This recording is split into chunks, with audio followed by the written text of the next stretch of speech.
The world is getting crazier. People are acting more and more insane. The end of the world is tomorrow. Tomorrow. There's only one thing to do when the world is falling apart. Listen to Basil and Gonz as they discuss this week's news and events through the lens of Bible prophecy. You are listening to Canary Cry News Talk. You are listening to Canary Cry News Talk. It is August 20th, 2025, episode number 869. That needs to be more dramatic. 869. Hybrid child is real. My name is Gonz, at Face Like the Sun, director of the Age of Deceit Films, your favorite Asian provocateur for Christ, live to tape from the metaverse to bring you the best news, which is the gospel message of Jesus Christ, while reporting the egregious with a well-rounded, biblically grounded take on world events. As you can see, I am solo today. Basil has some things to take care of. You know, August has been rough in terms of trying to get both me and Basil sitting down together to do a news talk episode. There's a lot of stuff going on. Thank you for all the thoughts and prayers for my father going through cancer and some treatment and stuff. It's been a battle, but he's doing pretty well, and appreciate all the prayers. People have been praying for my dad and stuff, so appreciate that. We got to kick things off by reminding ourselves that it is Wednesday. Hey guys, know what day it is? It's Wednesday. It's time for Canary Cry News Talk. Yeehaw! Yes, it is Wednesday, and today happens to be, if I'm not mistaken, according to the Canary Cry calendar, which we have, that goes out every year, that doesn't just have your regular holidays and stuff, but some very important dates, either within the Canarium or adjacent, topics that we cover that are understood through the show in different ways. But for today, in the calendar, or on the calendar, is the establishment of modern medicine with the anniversary of Rudolf Virchow's cellular pathology tests from 1858. And man, can you imagine resurrecting Rudolph and asking him, like, hey, what do you think? Your cellular pathology breakthrough changed medicine forever, saved countless lives, and also used for the genetic lockdown of humanity and the enslavement of our God-given building blocks. But otherwise, what do you think? Maybe he's really into it, or maybe he's not. Maybe he did the seances back then that his all of this pathology stuff would turn into what it has become. Or maybe he would just roll over in his grave, right? Maybe he's like, I can't believe it. I was just trying to make little scientific breakthroughs, but here you are taking it for world domination, which it's out of his hands. I'm sorry, Rudolph, but it's out of your hands. It's in the hands of ultimately God. But of course, we know the fallen spiritual entities, the principalities, the powers that influence all of the negative things of this world. You knew they were going to mess around with those capabilities, those powers. So, in any case, there you go. Some inside info on what we think about here in the Canarium. First things first, I was told to emphasize by my artificial intelligent creation, Basil Rosewater, to let everyone know that there is a survey that everyone must take. And it is necessary. Please take the survey. We need to hear from you. Do it today. Yes, this is this survey. I'm told it can change the future of the show, and of course, Basil has been hyping up, the last survey as the most important survey. But I would argue that this survey now, episode 869, is perhaps the most important one. It will most definitely shape the future of the Canarium. And we've been talking. Basil and I have been talking and praying. And there may be some stuff changes, not dramatic changes, but just some things. We're floating out some ideas. If you want some insight into that, or some, share your thoughts about some of those potential changes or potential. These are mostly mechanical changes of the show. then definitely check out the survey. If you go to the show notes in the description, wherever you're watching, whether it's Rumble, X. If you're on X, you might have to dig around a little bit, actually, now that I think about it. If you're watching this streaming from X, you would have to go to canarycrynewstalk.com, go to the show notes for this episode, and you'll see a link there that says survey. But if you're savvy, you can simply type into your search tiny, the word tiny.cc/cc869. I know. I don't know why it's so complicated. But there you go. We're using tiny URLs still for some of those links. But there you go. You can go to that or the survey, and it really does help us understand what all of y'all are thinking about the show, what you find most valuable about the show. And ultimately, we're keeping track of the streaks and all the things. And we're trying to figure out a way to make sure that those people participating in the Canarium and have been for years, literally some people over a decade, that you're recognized and that you are thanked, and you have you feel special because you are. You guys are the reason why this show exists. It really could not be possible. And God, obviously, God is the ultimate arbiter here. But in terms of the tangible stuff with talent, treasure, and time, that's you guys. You guys are the reason why the show exists. And so we recognize that. We want to thank you and continue to provide value, but also provide value in potentially new ways, not just with the show. And so, those are things that I've been praying about, thinking about, and those changes may be implemented in the near future as the tools to do so become a little bit easier to handle. So, a lot of times that's what it is too. We have these great ideas, and then we look at what it would take technologically to make it happen, and we're like, maybe not. Maybe not. We don't have the kind of resources necessarily to pull off all of the ideas, but that's okay. That's okay. It's in God's hands, and we'll trust that He will help us build some of those things as time goes on. So the other thing I need to make sure to remind everybody of is the text message system we have here. You can text the word Canary to 877-740-3226. That's the word Canary to 877-740-3226. And that allows you to receive a text message before we go live. And it's essentially another communication bridge from us to you. Of course, YouTube, we know what can happen there. We disappeared for 4 years. Or at least the Face Like the Sun channel, and the Canary Cry radio channel disappeared for 4 years.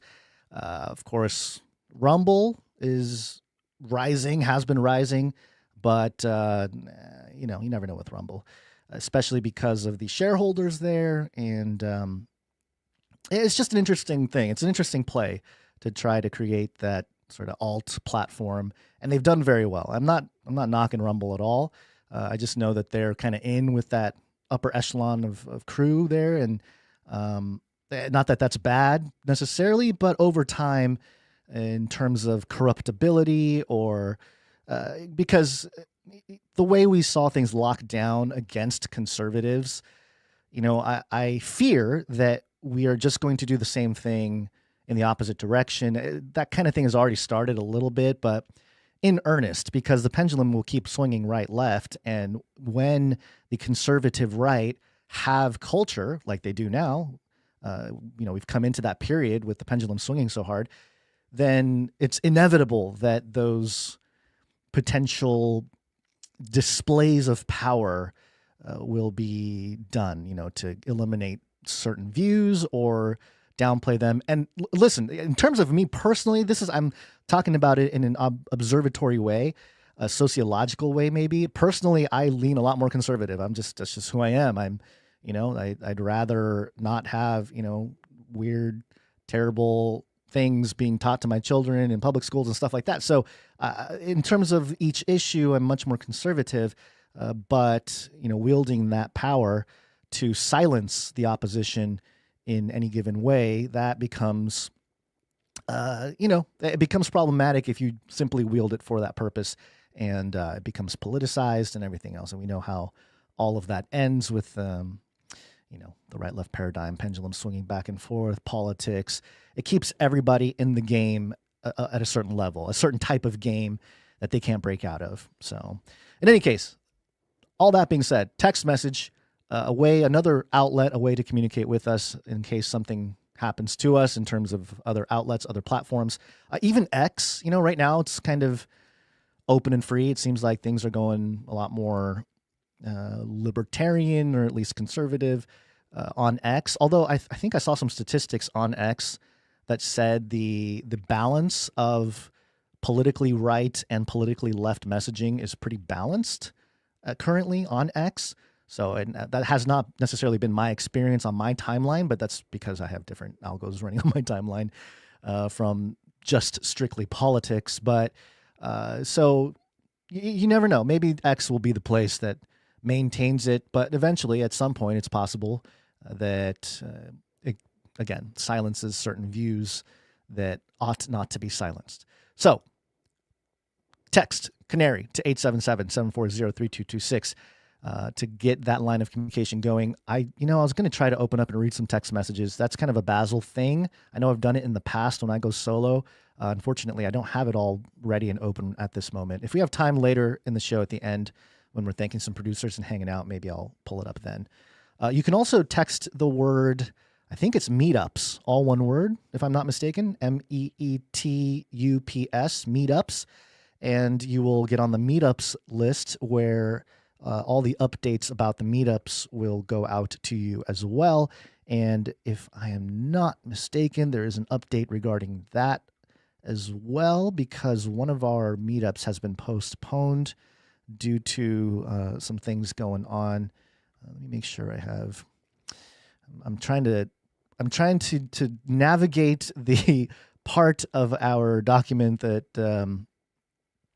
that I take my notes, or where Basil takes some of his notes from, and I'm trying to navigate his mind map, and that's a whole nother journey, folks. Maybe maybe I'll do like taking a journey into Basil's brainscape will be like the next, because all that data collected from that VR headset, I'm sure there's some sentient world simulations of just Basil's mind running in the background somewhere, and yeah. Okay, I don't have any notes on this. It just says Dallas, Texas meetup postponed. I did read the message from the individual running that meetup. So just a heads up for people in, I believe it's Dallas, Texas, who are expecting a meetup in the following weeks. Okay, that's enough of that. Let's get into some stuff. Well, I was going to just mention this real quick because it was such a big deal, at least on my timeline here. Somebody tweeted on X, L-I-L, tweeted, kind of scary how no one sees a problem with this and what this kind of stuff is going to lead to. And they reposted a post of an image of somebody that drew a robot with his head severed, I guess.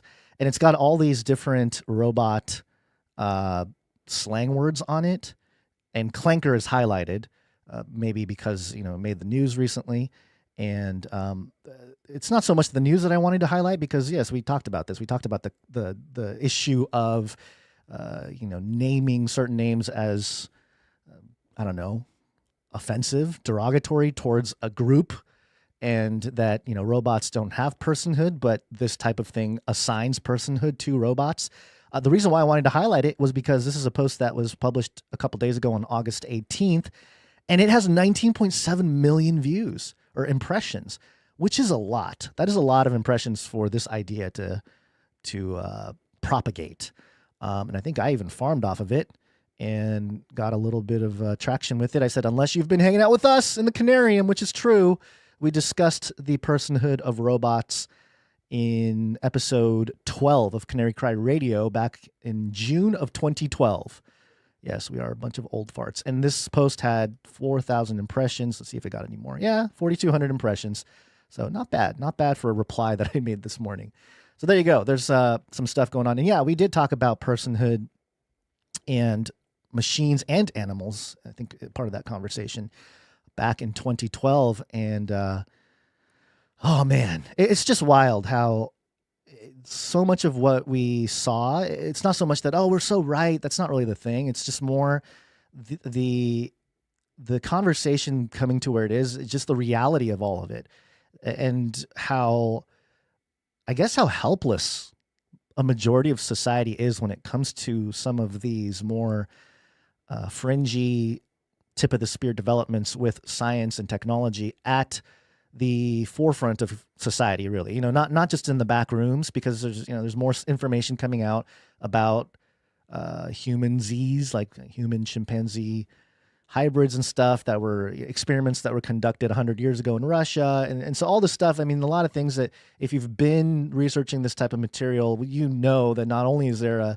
a recent, about a century and a half or so, of things that could manipulate the building blocks of life, out there, or at least tests being done. But that throughout history, the alchemists were trying to transmutate base metals into gold, which obviously was at some level true, but also in terms of an analogy, creating life from non-life, which is kind of what we're doing now with robots. And as a society, culturally assigning some level of personhood to machines in general, nothing specific, right? With this tweet and the word clanker and all this stuff, it's not a specific robot. It's just robots as a whole. This generalization that's happening, it proves that this is a true society shifting moment that truly only those who have studied mythology can relate to, and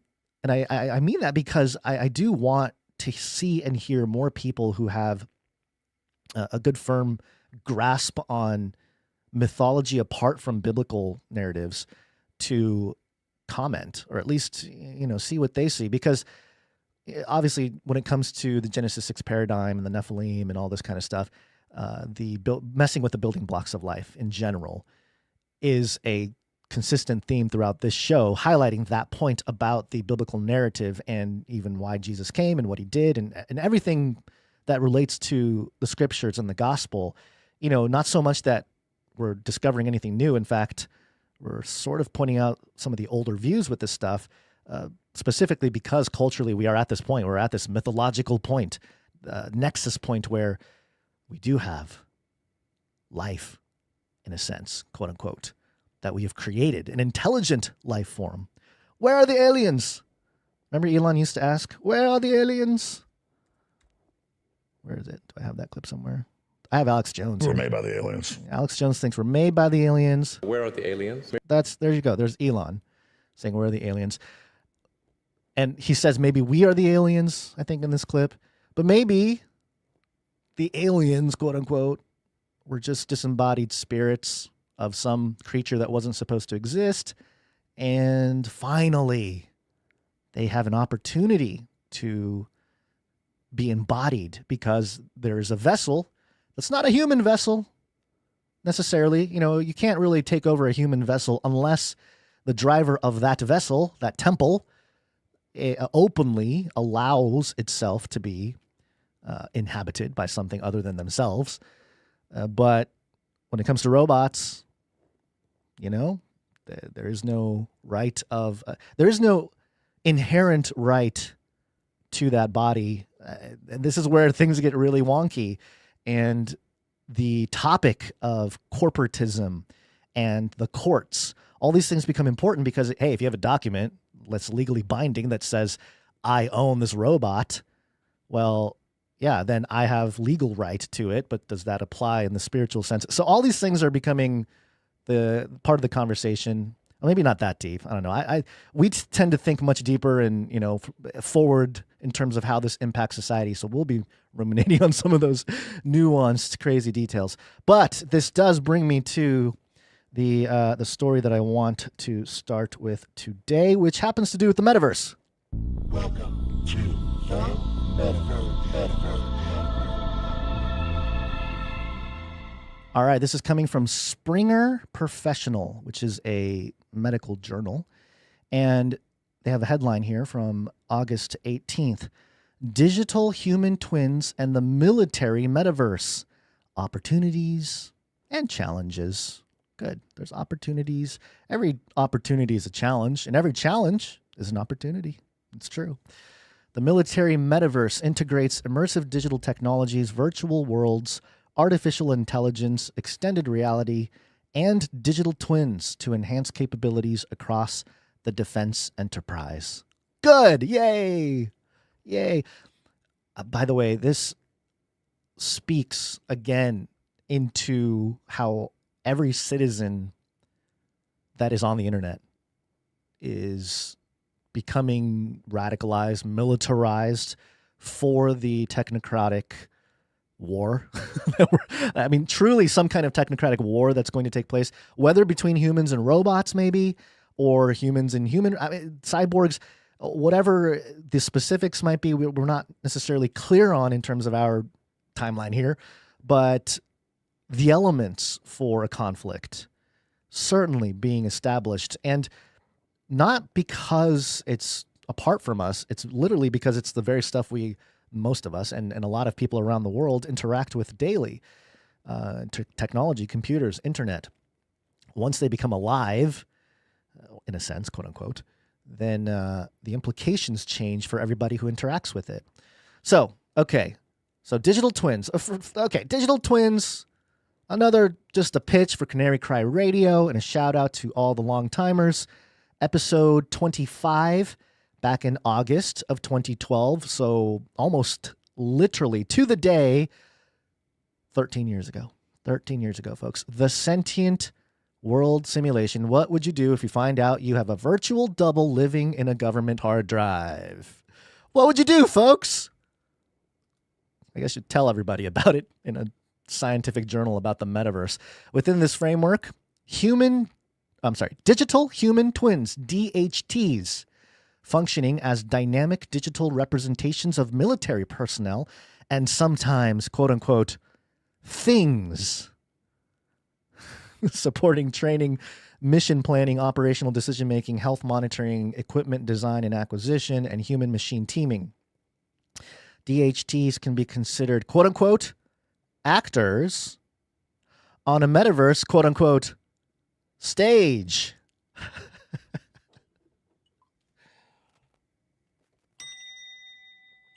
Sorry, I got my third espresso here. I need to keep it going. All right.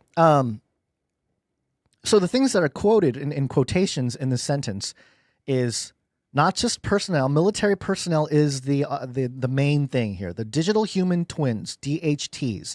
That is the main function of this metaverse that is, used for military purposes. But within this metaverse, there will be quote unquote things, quote unquote actors. What does that mean? Quote unquote on the stage. Okay, DHTs can be considered actors. Okay.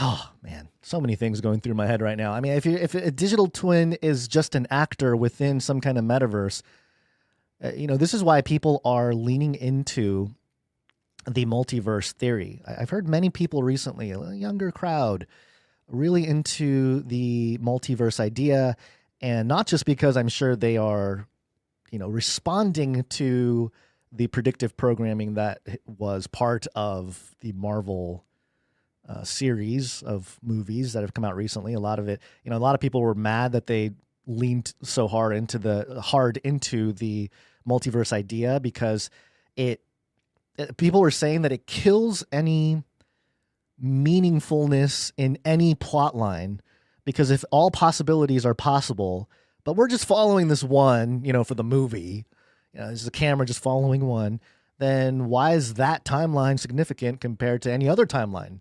We shouldn't care necessarily about that timeline.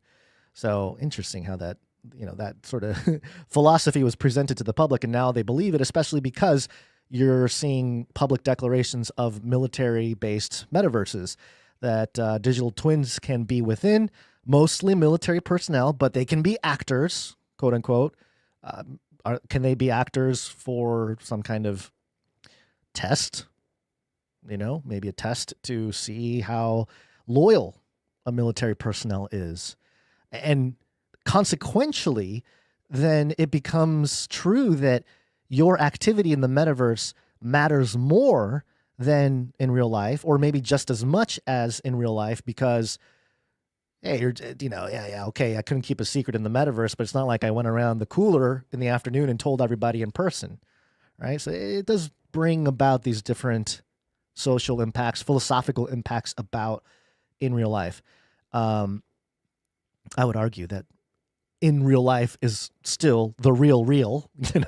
This is still an abstraction, and that's something I want to really lean into and talk about more. I've talked about it a lot over the years, but Jason P. Lowry, who wrote the book Soft War, talked about it as well, that all digital iterations are abstractions from reality. They're representations, but not necessarily the thing itself. But then philosophically, as we begin to confuse the two, because it is hard to tell them apart as we use this technology day in, day out. For example, and we've seen it, and it's people talk about this all the time, but the email. Back in the day, we got a letter in the snail mail, a physical letter. Sometimes it was handwritten, sometimes it was typed, but it was a physical letter that you can grab and hold and, touch. And it was real. It was a real thing. Now with an email is just as legally binding, right? So you can see how the legal system has allowed for the magic of technology to work, because if the legal system denied any legitimacy to things that are digital, then it wouldn't be a thing. It just wouldn't be a thing. Maybe there would be a certain sect of people who make it a thing just because they believe it's a thing. And, I think there's credence to that with what we've seen with cryptocurrency and the operational side of how blockchains work with multiple computers maintaining a ledger. But yeah, it used to be a physical thing that had actual weight and meaning to the person, both legally and personally. But now emails can be the same thing, right? And that's not necessarily physical in the same way that a letter was.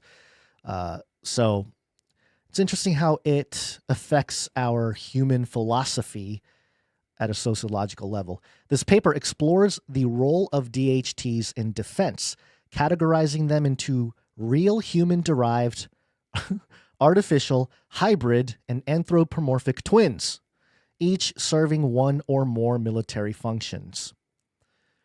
Real human-derived, artificial, hybrid, and anthropomorphic twins.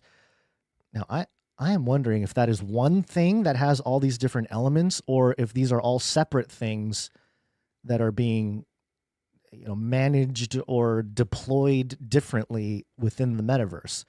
Because you can have real human-derived data input into a metaverse with certain conditions or whatever, and see how they behave and respond and whatnot. Or you can have a completely artificial version of you that maybe operates on a different set of rules of physics or whatever it might be, right? And then hybrid, so a little bit of both, and then anthropomorphic twin, which to me, that's anthropomorphic, meaning like a human-esque, humanoid shape or human form. Okay, so are you talking now about like a digital skin, like an actual digital body guy running around, each serving one or more military functions? DHTs offer significant advantages in adaptive training, career development, operational effectiveness, and equipment optimization, but also present challenges related to data security, AI reliability, ethical concerns, and trust in autonomous decision supporting systems. Well, yeah, okay. You're that's the biggest thing there. That's the thing that we're all talking about. To address these complexities, we propose an extended version of the digital twin capability periodic table. Oh, yay! Their own periodic table on how to operate a digital twin in the metaverse. Thank you, military. Yes, this is what we needed. We needed a guide. We need the roadmap. We need the basics. We need the document that we reference on how to play this game. Originally developed for engineering digital twins by incorporating ethical considerations, psychological fidelity. Psychological fidelity. That's interesting. Social interaction and autonomy levels. Wow. You know what's going to happen too? This digital twin stuff. I don't know why I always bring up this story. People are probably sick of me bringing up the Atopia Chronicles because I bring it up almost every time I do a solo show. I try not to, and I actually told myself I'm not going to bring up Atopia Chronicles today as a reference to a story that kind of shows the developments of technology, where it might be going, and what kind of effects it might have on society. Matthew Mather wrote a book. These are science fiction books. One of them, they're the Utopia Chronicles. There's a few of them, but in it, they talk about, or Matthew Mather describes this fictional world where people take these pills. I think they were called Soma pills. Maybe not. Maybe I think they were making an homage to Brave New World. But they take these pills, and it allows them to be virtually integrated into the internet, into the metaverse, basically. And so your forefront, your front consciousness, if you will, can operate either in the physical body, or you can, transfer over to whatever virtual body you have in some other metaverse. Let's just say, I don't think he used the word metaverse necessarily, but these other virtual worlds. And so in the process, when you decide to go to that other location, into that other body, quote unquote, virtual body, then a proxy takes over your physical body. It's a digital twin. The software for you takes over your body, because your body needs stuff. Like, your body has to do things. It needs to eat. It needs to go potty. Number one, number two, right? But man, going potty and sleeping and eating and working out, that takes a lot of cognitive energy. Why don't we just let the proxy handle that? I don't want to be here mentally for the workout, for doing my bench presses. Let me go hang out on the beach, have a couple drinks, lay out on the sand, the most perfect sand, right? And enjoy myself while I have my proxy taking care of my physical needs. That's part of the story. So I wonder if we're headed in that direction, right? With all this DHT, now with the digital twin capability periodic table, autonomy levels. That's what really kind of gave it away for me, in terms of not giving the digital twin autonomy levels, because obviously the digital twin is not autonomous. It can only be as autonomous as we allow it to be, or we are capable of it being, based on the amount of data that we provide it. The more actual real-time human data, everything from the physics of your body to the chemical composition and ongoing reaction of your body, all of it. The more data you can provide the digital twin, the more it will behave as you. But again, on that flip side, the more you do that, the more you're able to create a copy that then can occupy your physical body, while your spirit, your soul, your mind, I don't know, goes elsewhere and has different experiences. Interesting. No wonder we're being re-enchanted, folks. I mean, if you think about that idea of re-enchantment, and I know Basil is getting ready to go to Burning Man, and for I don't know how many years in a row we've been doing that, but it's just one of the things that we do with our ministry here is with partnership with Carl Teichrieb and the Camp of the Unknown God, is to go into, and I haven't done it myself, at some point I will, but going into Burning Man and not just evangelizing, but also learning about what they have planned for society. And we've seen some of that stuff play out in the last few years here. And it's just something we like to do, or maybe we're called to do as part of this ministry. And you can go to burningmanresearch.com and you can see the research we've done for it. And actually, I think I was under the impression that Basil was going to update some of the content there, because we have newer stuff that we haven't put on that page, which we need to, because I think that's the latest. In any case, keep checking back on it, because we have all the stuff there, and we have more coming again this year. So stay tuned for that. Back to this little abstract here for this article. All right, so we talked about the autonomy levels. This structured framework can support the development and governance of DHTs across defense and other domains. Other domains? So this would be cyberspace, right? And other domains being what? Sea, air, land, space? Interesting. By adopting a comprehensive approach to DHT implementation, including interoperability, data governance, and ethical oversight, organizations can unify their human data and maximize operational benefits whilst mitigating risks. Let's unify our human data and maximize operational benefits while mitigating risks. Isn't this what we're all trying to do here? I mean, if you really think about it, while we're in this rat race, as the Bible calls it, aren't we just all trying to unify our human, or maybe not unify in the way they're talking about? The paper concludes with strategic recommendations for implementation, emphasizing research investment. We need money. And trials, AI governance policies, exploiting the extended CPT, and cross-sector collaboration to refine and standardize DHT development. Okay. I'm also wondering what this does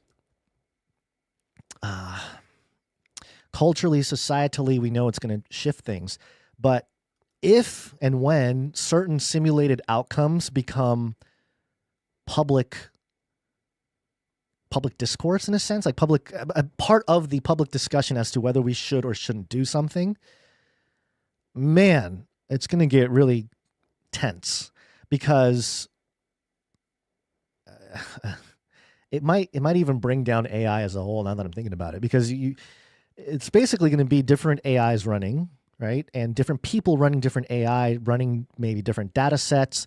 And that's why data transparency will become more and more popular, in a sense, because we're all going to have to operate on all the data that we all have. And when I say that, I mean, when it comes to presenting some kind of scenario outcome, potential outcome based on certain decisions made now, and you have simulations of that, multiple iterations, and somebody's simulation stacks up one way, but another simulation stacks up another way, the question of data will come into play. Like, what data are you working off of?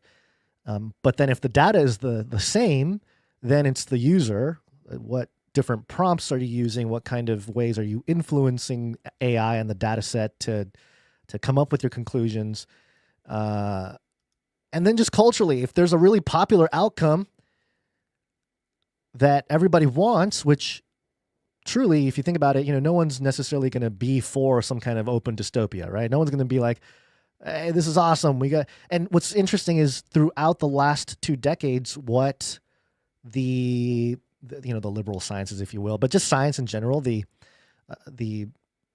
pillars of scientism, what we saw basically come to the forefront, exposed and really turned against the public openly during the last COVID run there, the whole medical field, they operate, hold on, I'm sorry, I lost my train of thought. I was trying to move things around. Oh, the solo shows. You just ramble on, you forget what you were talking about. Yeah, okay, so I was talking about the military, I was talking about the simulation and how, the different outcomes. Yes. Okay, so if people are really stuck on a certain outcome and they say, hey, this is the outcome we want, everybody wants a happy outcome. The last couple decades, we saw how the negative outcome was used by the climate scientists and all that to fearmonger the public to do stuff, right?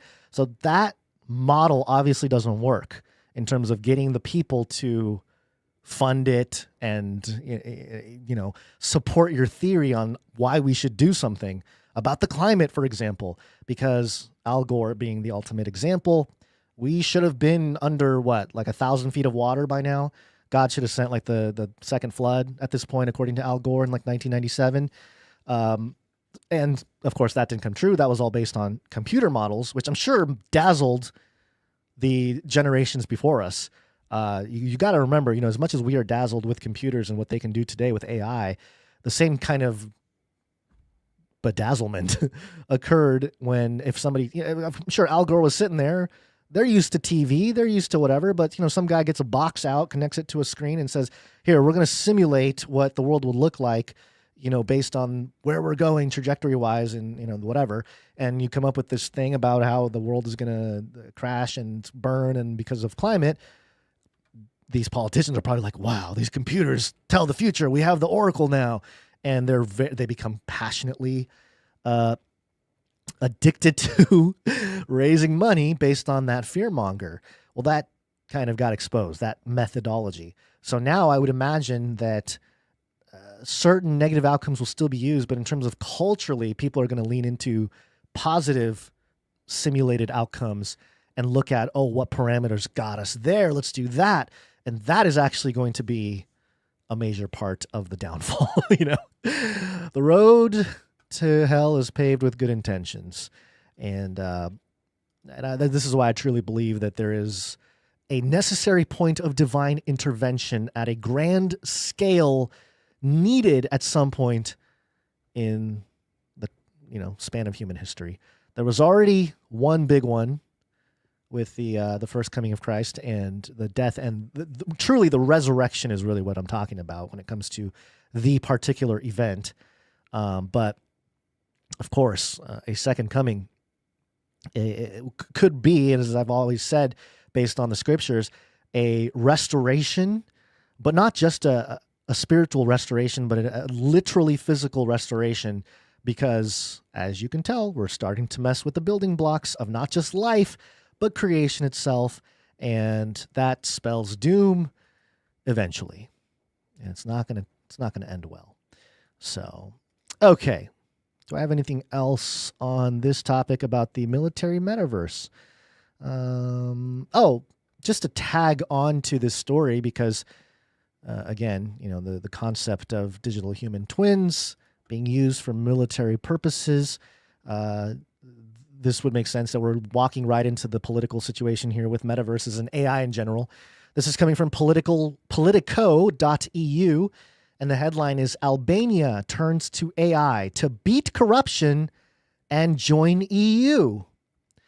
Besides generating weird AI baby versions of European leaders, Albania's politicians themselves can soon be made of pixels and code. What did I say, folks? All right, more espresso. That is Canary Cry grade espresso. Not Canary Cry, but Cage Rattler coffee espresso. I don't know if I'm doing that right, by the way. I just have an espresso machine. I'm just using it. It says here, Albania, Tirana, Albania. While the rest of Europe bickers over the safety and scope of artificial intelligence, Albania is tapping it to accelerate its EU ascension. It's even mulling an AI-run ministry. Prime Minister Edi Rama mentioned AI last month as a tool to stamp out corruption and increase transparency. Hey, there's that word, transparency, saying the technology can soon become the most efficient member of the Albanian government. All right, so now that Elon did his Doge thing, now all the world leaders have permission to use AI to rout out corruption, baby. That's time. It's time to do it. Quote, one day, we might even have a ministry run entirely by AI, Rama said at a July press conference while discussing digitization. Quote, that way there would be no nepotism or conflicts of interest, he argued. I say that is putting the cart before the horse. We have no idea what kind of nepotism and conflicts of interest will arise with a AI-run ministry. How do you completely eliminate those elements, first of all? And how do we even know what that looks like with AI? Does it also, Rama is assuming that there is no personhood of AI at that point where, an autonomous system, an autonomous AI is a member of government.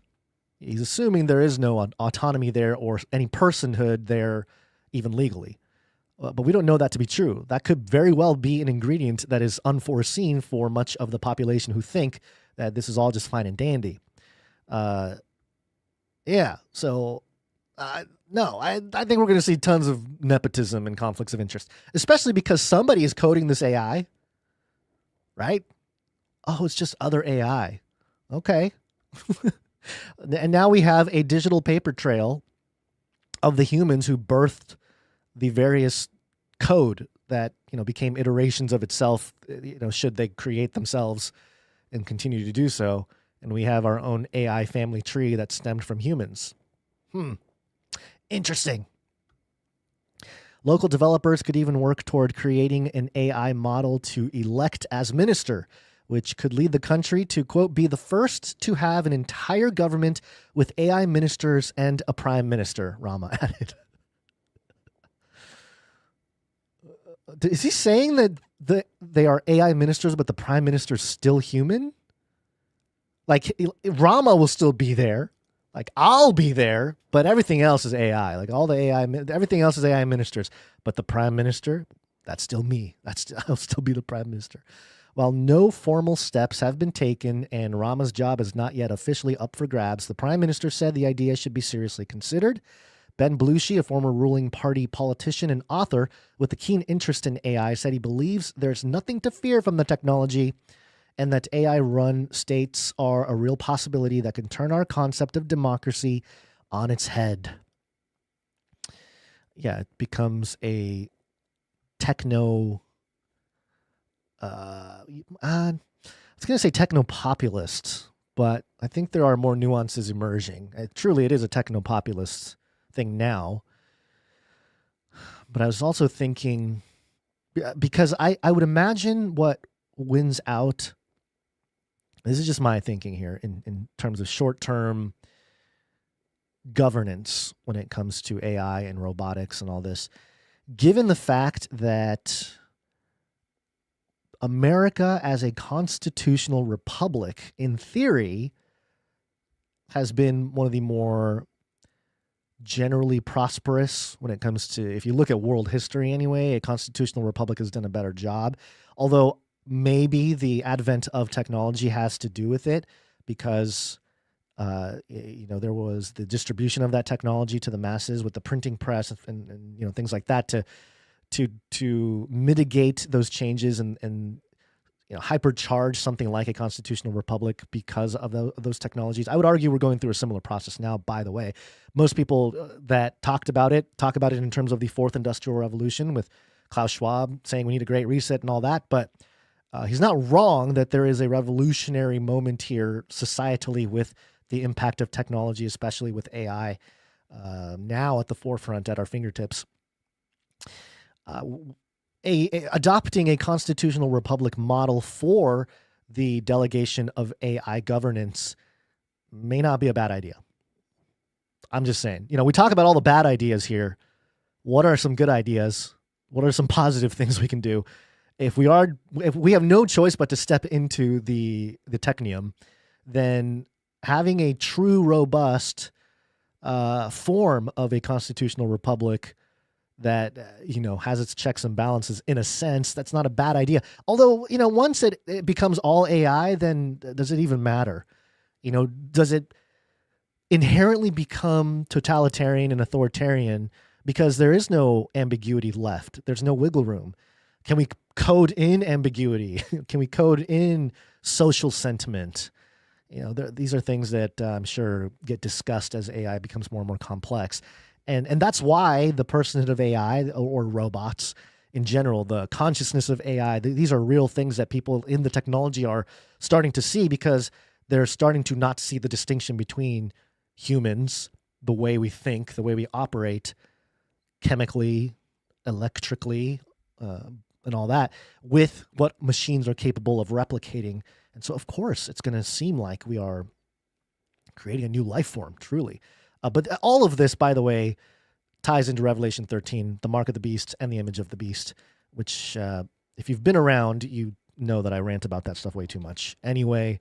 But this is something that has been a staple of the Face Like the Sun channel and, of course, continues to be as we go deeper and deeper into the 21st century, highlighting the fact that the image of the beast specifically in Revelation 13 was performed on behalf of the first beast, and the second beast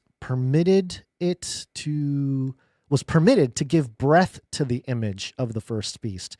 So whatever this first beast is, it is a simulated image of it. People think statue for most of history, but if we're talking about metaverse AI, it would be an avatar, truly, and it would be given breath, meaning life. The only thing that gets breath in the Bible are living things, and the one that's giving breath is God. It happened with Adam, made of dust, right? God breathed the breath of life into Adam, and he became a living soul. Okay? Same thing with animals and every living thing. And so this power to give life is one that is specific to God. And so for the second beast being permitted to do this, and this is where you can see God's sovereignty in end times prophecy, and you have to understand that to really navigate through all this, because it's so crazy and wild compared to all the other stuff that's happened, or at least, most of our recent history have experienced, that it's kind of numbing. It's like, oh, I don't even understand. It's so crazy and weird. But if you can just understand that God is allowing all this to happen, all this craziness. The second beast was permitted to give breath to the image of the first beast. Permitted. Who's doing the permitting? Is it just the first beast?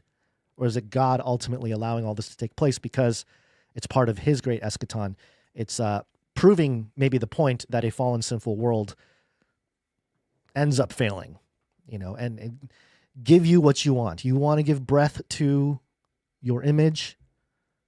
Go ahead, see what happens, right? So this image of the beast speaks and can cause all those who refuse to worship it be killed. Precisely what I'm talking about with this AI, the possibility of corruption. Oh, no, nepotism, all this stuff. Yeah, okay, but if you disobey the thing, and it would have all the powers to eliminate you in one way or another. Quote, why do we have to choose between two or more human options if the service we get from the state could be done by AI? Blushi said, quote, societies will be better run by AI than by us because it won't make mistakes. Man. This is a mistake, folks. It is a mistake to believe that just because AI is running something that it won't make mistakes. It doesn't need a salary, cannot be corrupted, and doesn't stop working. Yeah, none of those things happen without humans actually running some of the back end there, especially when it comes to energy production. At least, I guess you can kind of tap into nature to do that if you set up the proper systems, which I think that's what Tesla figured out, Nikola Tesla. That's just my opinion. And I think maybe there's a group out there that have already tapped into those methodologies to power whatever they got going on, which is just waiting in the wing quietly, like a leopard waiting outside of a city, just waiting for, the lowly ones to walk out so they can pounce on them and eat them. Leopard being one of the four beasts in Daniel 7 and Revelation 13. Okay, it won't make mistakes. I think it's a mistake to think that AI can't make mistakes, number one. Number two, sometimes mistakes are the reason why better things or good things come out later, right? Beautiful mistakes or good mistakes. So eliminating mistakes by itself is not, and that's what I'm talking about with this idea of technology just having this black and white thing. It's this duality that just cuts right through everything. And even if there are complexities of ways to what's the word I'm looking for? I almost said complexify. Is that a word? The complexification, to complexify the matter. An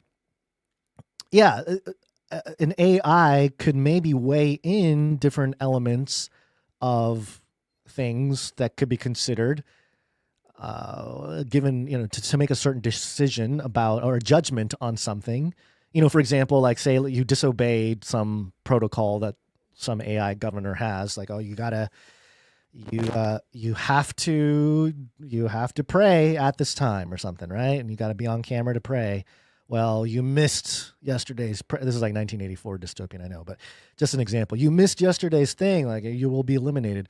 Well, I was trying to get to the computer. I tripped, I fell, I broke my leg.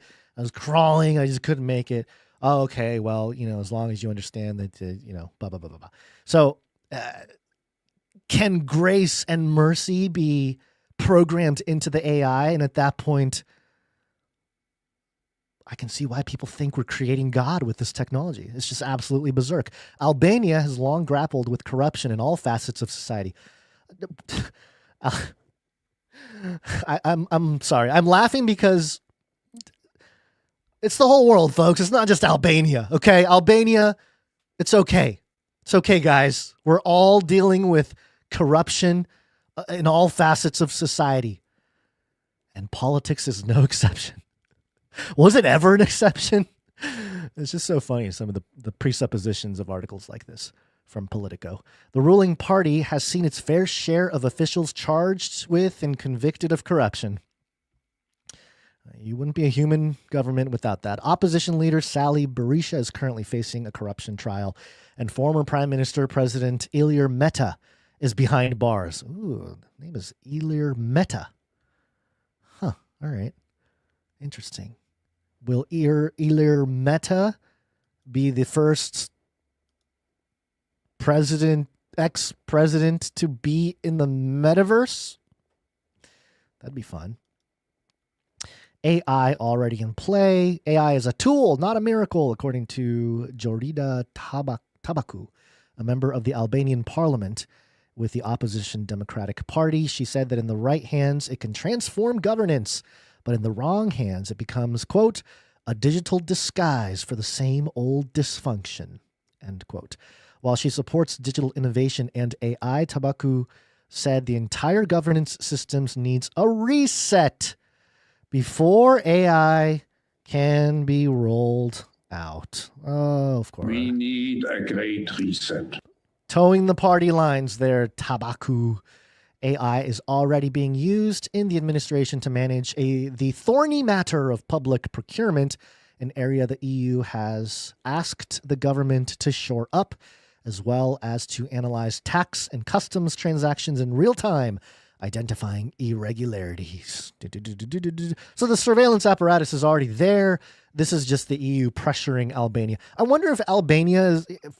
I'm not in Albania. Maybe some Albanians out there, if you can comment. I wonder if it's like, no, we're fine. This is the EU trying to push their techno developments onto us, and they're using human corruption, which is everybody, as the excuse to be like, you better put in your AI. You better, in fact, don't just put in your AI, but really pump it up. And the guy's like, oh, AI might take over all of our ministers. And, take over all of our government, just really going overboard with it. I don't know. I'm sure there are lots of games being played nowadays. And, oh, man, we just need to get back to some of the simplicity of the gospel and unplug every once in a while. I think that's really good for people to do. So, okay. We got a good chunk there of AI metaverse. I went a little long there. I didn't think I was going to go that long with those two stories. But this ties in because the wonderful eyeballs he does. No debate. Must have digital ID. And you must have MTVR. This is coming from TechCrunch. This is a week old. We didn't talk about it on the show, so I'm bringing it to you now. This is about Worldcoin, sort of. The headline, Sam Altman, OpenAI, will reportedly back a startup that takes on Musk's Neuralink.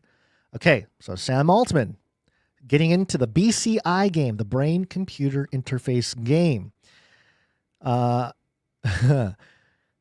Sam Altman is in the process of co-funding a new brain-to-computer interface startup called Merge Labs and raising funds for it, with the capital possibly coming largely from OpenAI's ventures team, unnamed sources told the Financial Times.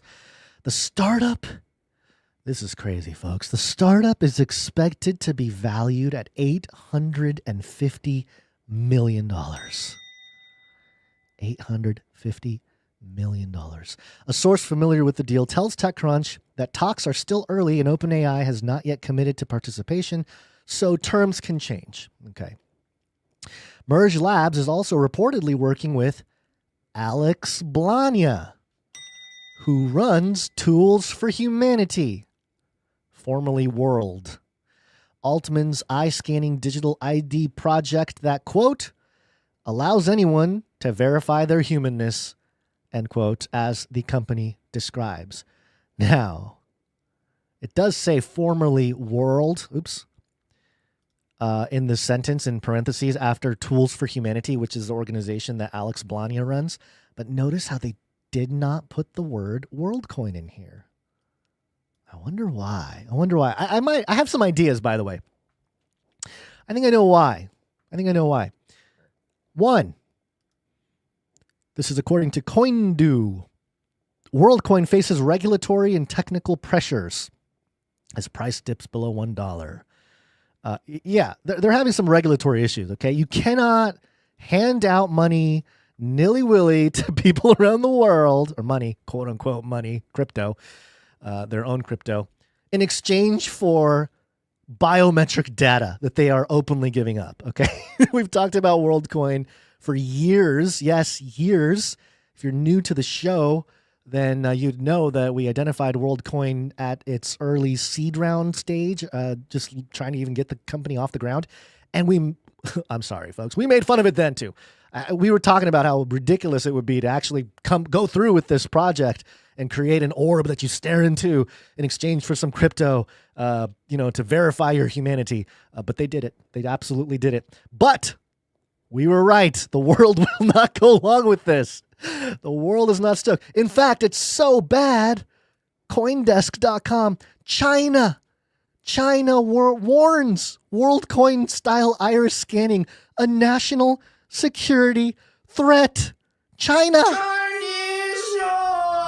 You know it's bad when China is like, oh, this is a national security threat. Worldcoin, the iris scanning Worldcoin, that's totalitarian, crazy, techno nonsense. We won't allow any of that here in China. Oh man, I lost it on that one. That one is hilarious to me that China is even looking at Worldcoin saying, no. I mean, it's largely because they have their own thing going on, right? They got their own biometric scanning and all that craziness happening in China. So that's why they don't need anybody else encroaching on that market of people. But I still think it's hilarious that they called out Worldcoin style iris scanning a national security threat. And so that's why I think when TechCrunch is talking about this new venture, and of course there's a new venture, I'm sure if Sam Altman had it his way, Worldcoin would simply go from iScan to whatever. Instead of just scanning your eyeball, it'll also deposit a microchip, an orb chip into your brain. So there is symbiosis between your brain and the orb, a constant 24/7 link between you and the orb to verify your humanity, which is the most ironic thing if you're validating your humanity with technological tools that are injected into your body that are not human in origin. Only a tool, not a Tim the Toolman Taylor type of tool, but like a tool, he's being a tool. The drunk guy at the bar is being a tool. That kind of tool. That kind of tool for humanity can come up with ideas like this. Merge Labs will compete with Elon Musk's Neuralink. They will compete. This is some manifestation language here coming from TechCrunch. I wonder if they have a vested interest in seeing Neuralink have some kind of competition, because clearly Neuralink, in terms of popularity and brand and just the technology itself. Well, the technology itself actually not necessarily at the top, but brand obviously number one.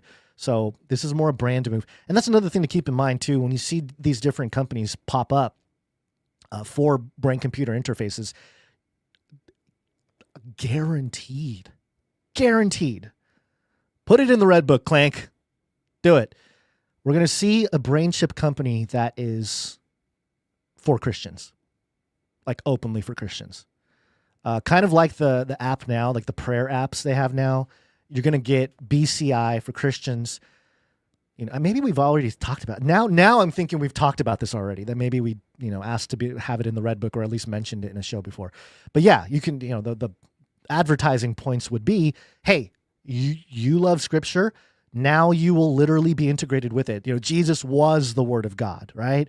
Well, now you get to take that step and Be connected with the Word of God like you never have been before. This brain chip will directly connect you to every yod, tittle, every word in the Bible, every Greek word, every Aramaic word, and you'll know the meaning instantly. And you'll be able to conjure your own understanding based on, mixing together all the different words in the Bible and look for patterns and blah, you'll do it all with this special brain chip for your brain. And you can see how that type of product would be appealing to a generation who may not be reading parts of the Bible there, especially in Revelation 13. So anyway, there you go. They will compete. Merge Labs will compete with Elon Musk's Neuralink, says TechCrunch, which is developing computer interface chips designed to be implanted in the brain. Neuralink was founded in 2016. Okay. They're in trials. This is something I'm tracking somewhat closely because I think we're going to see more of it, and how it develops will be interesting to see. And I'm trying to find the link here. I'm sorry.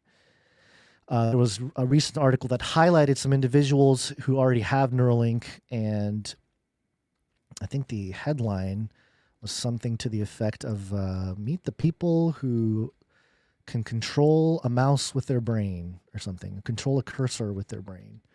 Man, I'd be really bummed if I cannot find it. I don't think I can at the moment. Okay, well, anyway, that was the article. It was talking about some of the almost celebrity types that are basically being mentioned publicly out there. It's only a matter of time before they become even more popular for whatever the case may be, whatever breakthroughs they may have, and not all of it being negative. You'd love to see people who are paralyzed to have access to ways of creating art, for example. If somebody who's paralyzed can operate Photoshop and video edit and do all those things, it would be compelling to know that it was not AI that made this footage. It was, this paralyzed person using a brain chip and doing all the things necessary. So, okay. So let's see. Anything else about this? Long before Silicon Valley became obsessed with the concept of artificial general intelligence, it was enamored with the singularity. Yes, we know about the singularity and Ray Kurzweil and the whole thing. Altman blogged about the merge in 2017. Okay, so they're giving Altman the sort of the social cred that he knew. He was talking about this just as long as Elon has, because Elon started Neuralink in 2016 it said? Yeah, founded Neuralink in 2016. So they got to give Altman a similar timeline because he can't be the guy that came in 11 years later to do the brain chip thing, right?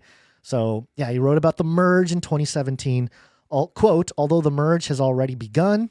Oh, it has it? It's going to get a lot weirder. That's my line. I've been saying it's going to get weirder. Why is Altman taking my words? Maybe he said that in 2017. Which I was saying 2017 too, by the way. No one's taking stuff from me to come up with a brain chip company. Please don't. We will be the first species ever to design our own descendants, he postulated at the time, citing research work he saw at OpenAI where Musk was still a co-founder. All righty. Okay. This is, obviously there's a business side to this. There's capital side to this, a monetary and economic game side to this. I also, again, I think this is Sam Altman's version of empire building. And that's, something to be said about our current situation. And not blaming this on Trump, but I would argue that we're seeing it for the first time in earnest with Trump, is this idea of empire building or the return of empire building. It's just a little different because we have that technological layer, that digital layer. But, not just amassing actual physical real estate, but digital cyber real estate. I think that's what Bitcoin represents and crypto represents and everything else. But Sam Altman already, OpenAI, obviously his main thing, right? But he's going to expand out to other sectors. And if you kind of think about it, Sam Altman's, he had AI, and then otherwise he has Worldcoin, scan your eyeball for money, and now here's a brain chip. So Sam Altman's list of things are quite out there. Maybe that's why China doesn't like him, you know? Does this turn into the enemy of my enemy is my friend? Is this, can Sam Altman bring China and the U.S. together for their sheer disdain for Sam Altman? Wouldn't that be a thing? That'd be hilarious. We'll find out. All right. Where are we at with the show? Moving on to all things biblical. We're sticking with the Bible, folks. It's got to be biblical. Okay. Oh, where did my headline go? Where is the headline for this story? I can't find it. Here it is. It's from Charisma magazine, and the headline is Jonathan Cahn issues prophetic rebuke to Tucker Carlson over anti-Israel statements. The drama continues, and if you don't know what this is about, about a year and a half ago, we started talking about the separation of the idea of a Judeo-Christian foundation for America, a Judeo-Christian fabric, and we saw that early. I feel like I mentioned it before it really became like a hot thing, but it was always kind of a topic, right? It's always kind of been the issue in the truth or kind of world. It just wasn't mainstreamed. But once the alt media was established, we saw Candace Owens join Daily Wire and Ben Shapiro and then leave Daily Wire and Ben Shapiro. And that caused a big rough in the whole alt media landscape. And the issue of Israel continued to become a modern nation state Israel, continued to become a thing, especially as the nation state Israel was attacked, the people were attacked on October 7th. And that started the current iteration of the war with the neighboring regions and nations, particularly with Gaza. And now, a year and a half later, or a couple of years later, we're at this point where in alt media, it has become very unpopular to geopolitically support modern nation state Israel. And probably for logical reasons, because of the information coming out of that region. Now, we all have to question every piece of information that comes from anywhere, and that's just the fact of what we're dealing with today in the age of deceit. But as far as we are told, there are many innocent deaths happening there in Gaza. There's a little bit of flexing going on with the Israeli military, a little maybe too much, and killing a bunch of innocent people is never a good PR situation for any country. And right now, the modern nation state of Israel is on blast. Maybe that's the wrong words, but literally on blast on the internet across the world because of their behavior in Gaza and elsewhere, but mainly Gaza right now. And of course, Tucker Carlson leaning into that sentiment and leaning into what we had talked about, or at least I've been chastised about for years, questioning the validity of supporting politically a modern nation state of Israel. That has become almost mainstream in the alt world, right? And so I've recently come across some more traditional folk in the view that, they believe the traditional Bible prophecy. When I say traditional, I mean like in the last 50, 60, 100 years with dispensationalism, the rise of dispensationalism, the pre-trib rapture view, which was inextricably tied to the establishment of the modern nation state Israel. And, using that as a prophetic fulfillment. And man, the trap was really set well because it has caused an entire generation to set aside any ethical or moral conviction about any issue regarding that and just going 100% in with a political in, right? With the modern nation state of Israel, that they cannot do no wrong and that anybody that goes against them will, be destroyed and all this kind of stuff. It's really it's kind of sad in a sense to me anyway, because you got to be a little more malleable with and careful truly with how you apply current things going on with biblical prophecy in the Bible. Now, of course, I need to hold that up against myself and many of you out there listening, the same thing, because we are talking about end time stuff that's in the Bible and comparing it to the news cycle of today, which obviously is getting weird. AI, genetics, robotics. We're about to talk about the discovery of a hybrid in Israel in a cave in the next story, which taps into the Nephilim idea. But, we are talking about those things, but we were not necessarily yet, at least evidently, at least I am not, therefore tying myself to any geopolitical situation, nation. And ultimately, the Christian church belongs to the kingdom of heaven. And so that is our ultimate citizenship. That is what the word of God states. And so that should not waver. All other things, where we're born, what country we belong to, all those things in the carnal sense are secondary to that more important citizenship of the kingdom of heaven. So, where's I going with this? Okay, so this headline here: Jonathan Cahn issues prophetic rebuke to Tucker. Oh, I was saying that Tucker Carlson really was the exclamation point in the last few weeks, where he was talking to Ted Cruz, and we highlighted this a few episodes ago, and Ted Cruz brought out the old canons. The old canon, Genesis 12:3. Anybody who blesses Israel will be blessed. And, and we talked about how that is not necessarily a great application of that verse. Maybe even an inappropriate application if you're talking about modern nation state Israel and justifying that, you can't say anything bad about them, because if you do, you're going against God based on that one verse. Tucker went up against that. Good thing for Tucker, and pushed back on it. And he did it in his way, his jolly old way, with his laughter and everything. And we gave him credit for that. However, of course, why would he be doing it? Why is that the facing issue for the alt world now? Why is everybody up to speed on this topic? And why is Tucker Carlson lying about, his dad being a CIA, or not knowing that his dad was part of CIA, or, affiliated with CIA? I don't know. There may be a whole agenda to all of it in the end. And, that's certainly true.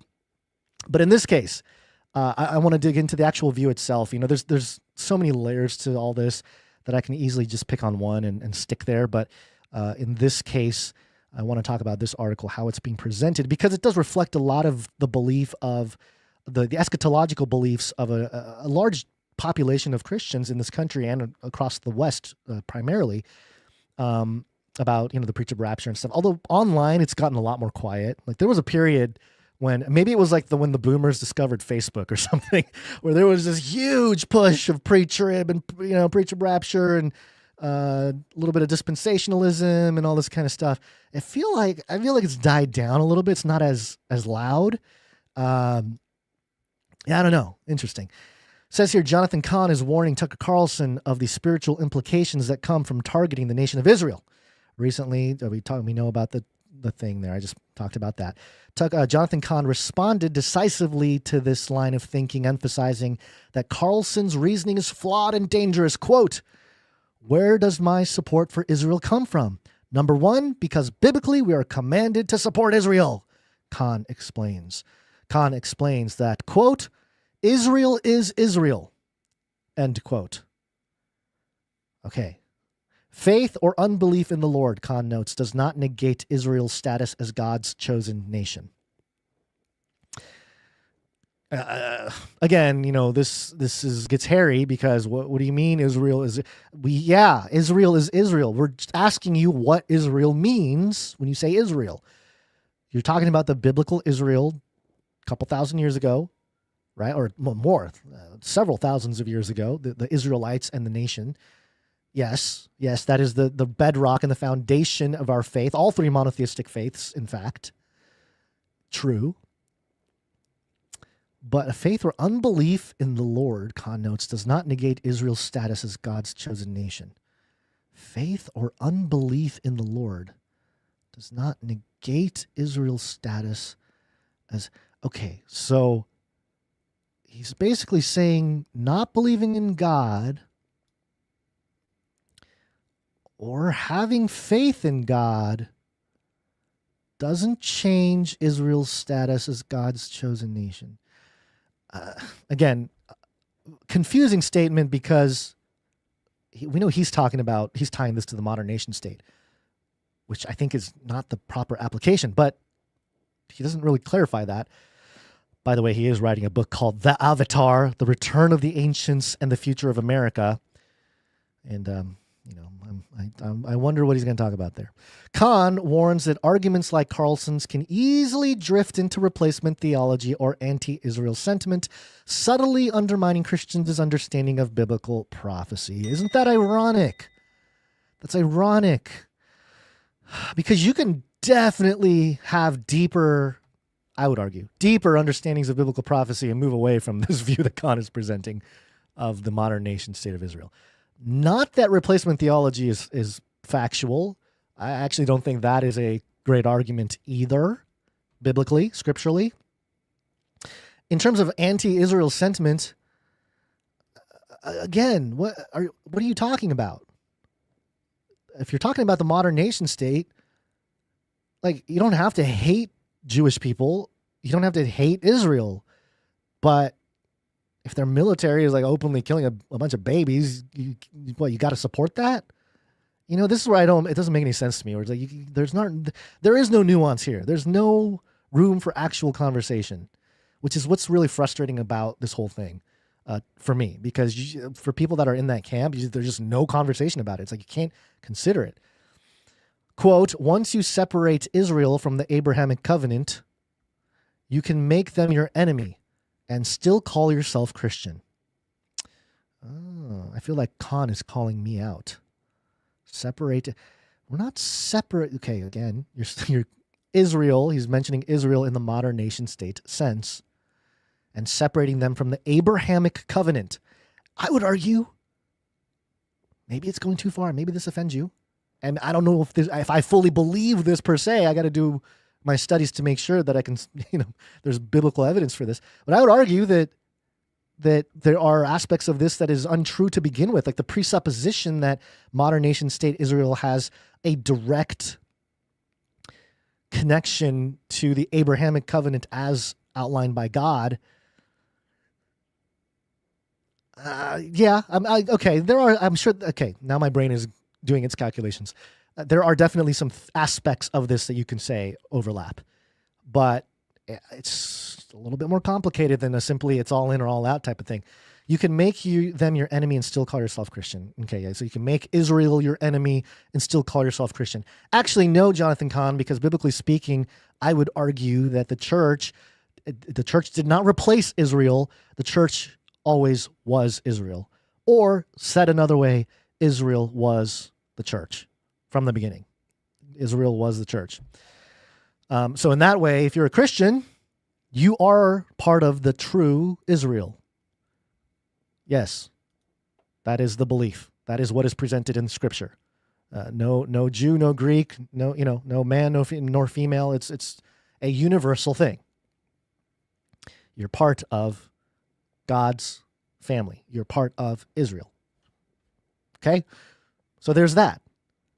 But it doesn't mean a modern nation state that has the same name is under those same conditions, because largely, if you're talking about what they believe, it's not.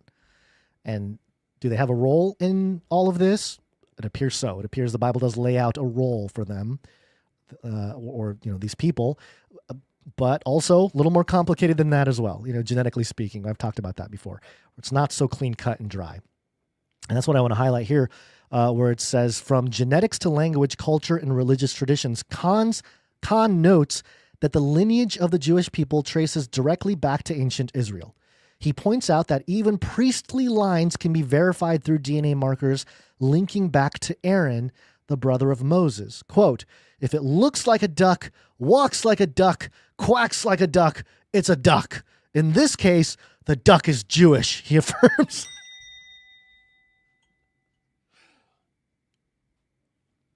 I don't know. I can't tell if he's like an agent of chaos or if he's like one of the obviously he's pro-Israel, right? But I wonder if it just makes me wonder, because calling Israel a duck.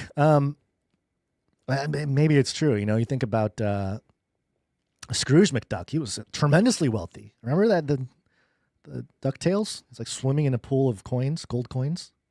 Maybe there's something to that. There's something to that. Okay, but what I want to point out is he says that genetically there are DNA markers linking back to Aaron. Now, I did do a little bit of digging on this, and I'm not a scientist. I'm not a science historian. I don't necessarily have access to medical journals and understand them to the level of understanding genealogy, genetic markers and how it works and all that kind of stuff. However, from what I can gather, while there are genetic markers that lead people back to the Near East lineage, there's nothing that says we have a match with, literally Aaron himself, because there's no DNA of Aaron, the priest Aaron, right? And for this to be true, factually, like scientifically, there would have to be the genetics of Aaron, and know that what the markers are there, and then compare it and say, okay, yes, this person literally directly connects to Aaron. And even then, so many iterations, down the genetic tree that it becomes an interesting argument or a debated topic whether or not you can say you're directly tied, because ultimately all of humanity, it's one big tree. You look at a tree, it's, it separates, it branches out, and, so we're all connected in a sense in that way since the days of Noah and even before then. So there is shared male ancestry with people in the Near East region. There are particular names for that. There's something also called the Cohen modal haplotype, which has been used. It's a Y chromosome haplotype that identifies individuals from that region. But here's the problem with Cahn's whole concept of him saying this. It's like, okay, all right, that's like saying, that ironically enough, there are genetic markers of Neanderthal in my DNA test. Therefore, we're all Neanderthal. Let's go. Here we are. Ooga booga, whatever, right? It's similar to that because there's no direct evidence here. This is by association. Secondly, this marker, this genetic marker that Cahn is likely referring to, I don't know, I haven't gone through all of his stuff and the details, but unless there is another study that has outdone some of the research that I've looked into here, it is not clear that this is true. But also, the people across the region, that includes people in Gaza, includes people in Iran, they also have the marker, the genetic marker, some of them, right? So what about them? It just gets really complicated and something that we cannot fully grasp, at least right now. Maybe further down the line, there will be genetic tests. And in fact, it is a line of argumentation that I have heard about the Antichrist arriving, that he will somehow validate direct genetic lineage back to King David. That will be part of, especially if he presents himself as the Jewish Messiah, then, either directly or perhaps through some discovery of some substances or DNA or something that can later be edited in, whatever it might be, maybe, to become a Geborim, much like Nimrod did after the flood. There's some possibility there. But in terms of this being true and a bedrock for an argument that therefore we must support modern day political Israel at all costs, they can do no wrong, I just fail to see it. I'm sorry. I fail to see it. And maybe I get canceled for it in some context later on because of it. But I'm okay with that because that's not what bothers me. It's not what bothers me. Along those same lines here, thetrumpet.com had an article, the 80-year anniversary of the United States and Britain in prophecy. Now, something you'd hear around the campfire a lot is the United States is not in prophecy. The United States is not in prophecy. Or maybe if it is, you can kind of loosely integrate it if you're talking about New York as Mystery Babylon, or, there's different ways to make the puzzle pieces fit, but the United States is not. Well, this is interesting because I can see this particular view be brought back again for some cultural impact. It says here, this year is a year of remembrance. Several pivotal milestones are converging in 2025. It's the 250-year anniversary of Lexington and Concord, the 100-year anniversary of Mein Kampf. Yes, the Mein Kampf. Let's go. It's the 80-year anniversary of victory in Europe and Japan, and 80-year and a 50-year anniversary of the fall of Saigon. These milestones should make us reflect on why America and Britain rose to greatness and why their direction has reversed. After the Revolutionary War, which began at Lexington and Concord, Britain and America quickly became the main world powers, culminating in their victory in World War II. Since that high point, they have lost power, wars, and morality. We can all see the direction, but few know what caused it. One book explains this fascinating story: the rise, the fall, and most importantly, the cause. And there's a block quote here. It behooves us without delay to quickly review that history and open our eyes to divine promises and warnings almost wholly unrealized by our people. It is all connected. It is all connected with the generally ignored, plain and simple Bible story that leads to knowledge of our incredible ancestry and modern prophetic identity. And it is the most amazing and fascinating story you ever read, stranger than fiction, yet it is true. The late Herbert W. Armstrong wrote those riveting words in The United States and Britain in Prophecy, one of his landmark works. Mr. Armstrong passed away in January of 1986.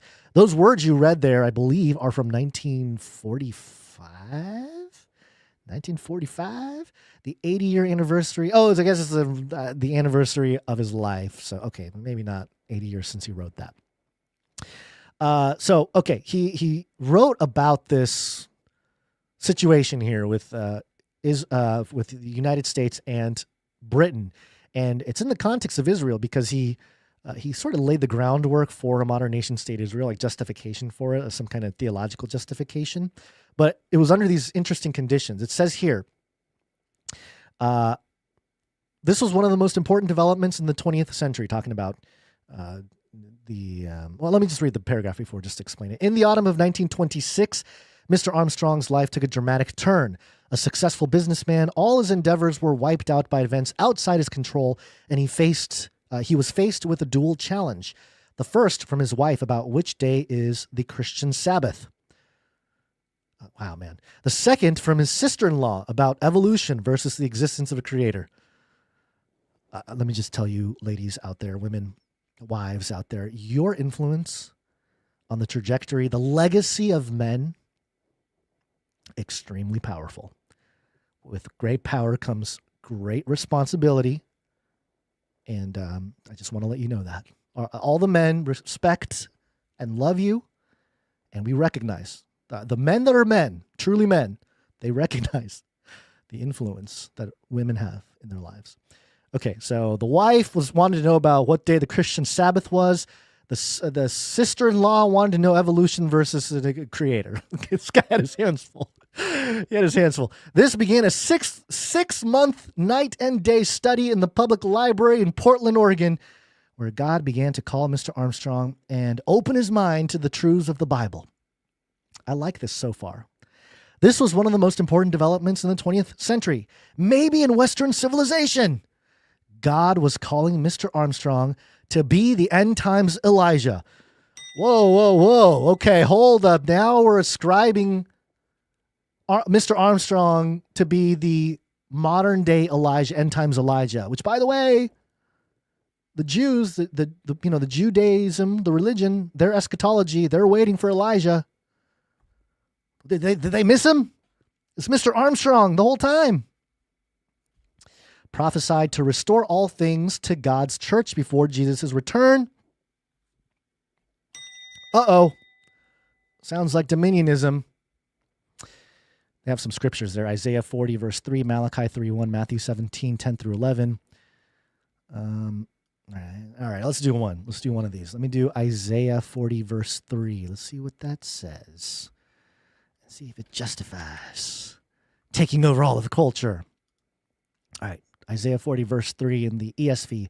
A voice cries, "In the wilderness, prepare the way of the Lord. Make straight in the desert a highway for our God."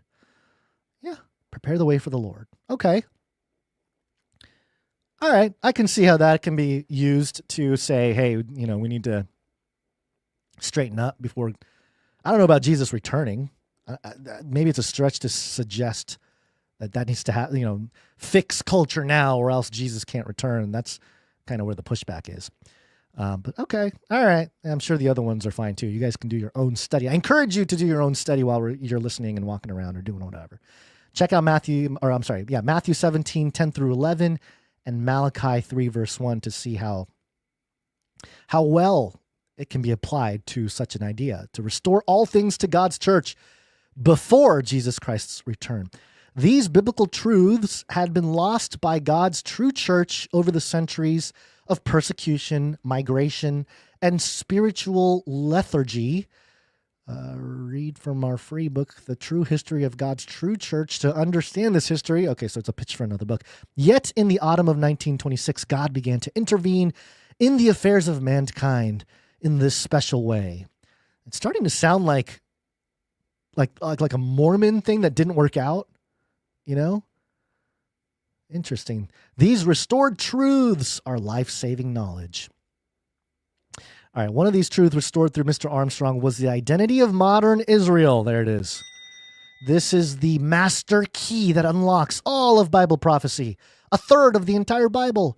When you know who the modern descendants of nations are in the Bible, you can understand how the prophecies apply to our time. Again, yes, you can to a certain level, but then it's a little confusing when you start really looking at the genetic tree. After this initial 6-month study, which ended in early 1927, Mr. Armstrong began 3.5 years of intense Bible study with his wife. Doctrine, I told you women, doctrine by doctrine, God revealed the truths of the Bible. During this time, he began to prove the identity of modern Israel. Oh, did he now? Interesting. At the same time, he was looking for the one true church. In 1927, he discovered the Church of God based in Stanbury, Missouri. All right. Yes. Missouri is where God moves. Missouri is the only state that God moves, actually, is what I heard. Okay, so he did a couple things. He checked if it was true. He did a couple tests on this idea. Okay, the idea is this. After exhaustive study and research, I had found it proved that the so-called lost 10 tribes of Israel had migrated to Western Europe, the British Isles, and later the United States. This truth was written in a lengthy manuscript of close to 300 typed pages and mailed to his editor and leader of his church. I explained that although this new truth seemed to be proved beyond doubt, yet I was still comparatively new in Christ and scriptural knowledge, and wished the judgment of one or more mature and experienced in the things biblical. I like that, Mr. Armstrong. Look at that responsibility right there. You know what? I'm giving this guy a little bit of credit, Mr. Armstrong. He typed 300 pages in 1926, and he wanted his church leaders, people more mature and experienced in things biblical, to take a look at it. That shows restraint and responsibility. None of that would happen in 2027. Wait, what year is it? 2025 still? Yeah, it feels like we're 2027 already. None of this happens in 2025, 2026, 2027, because we have the internet. You write 300 pages, you got content for like 20 years, especially short form. My goodness, you can do like a sentence a day on TikTok and go for 5 years or something. So anyway, I just, good for you. Good for you, Mr. Armstrong. In response to the manuscript, Andrew Duggar, leader of the Stansbury Sardis Church, said in a letter in July 28th of 1929, look at that. It took him 2 years, 2 years to read that book and respond. And we live in such a different time. Oh, man. Okay, so he responded in July of 1929. Quote, "You are surely right.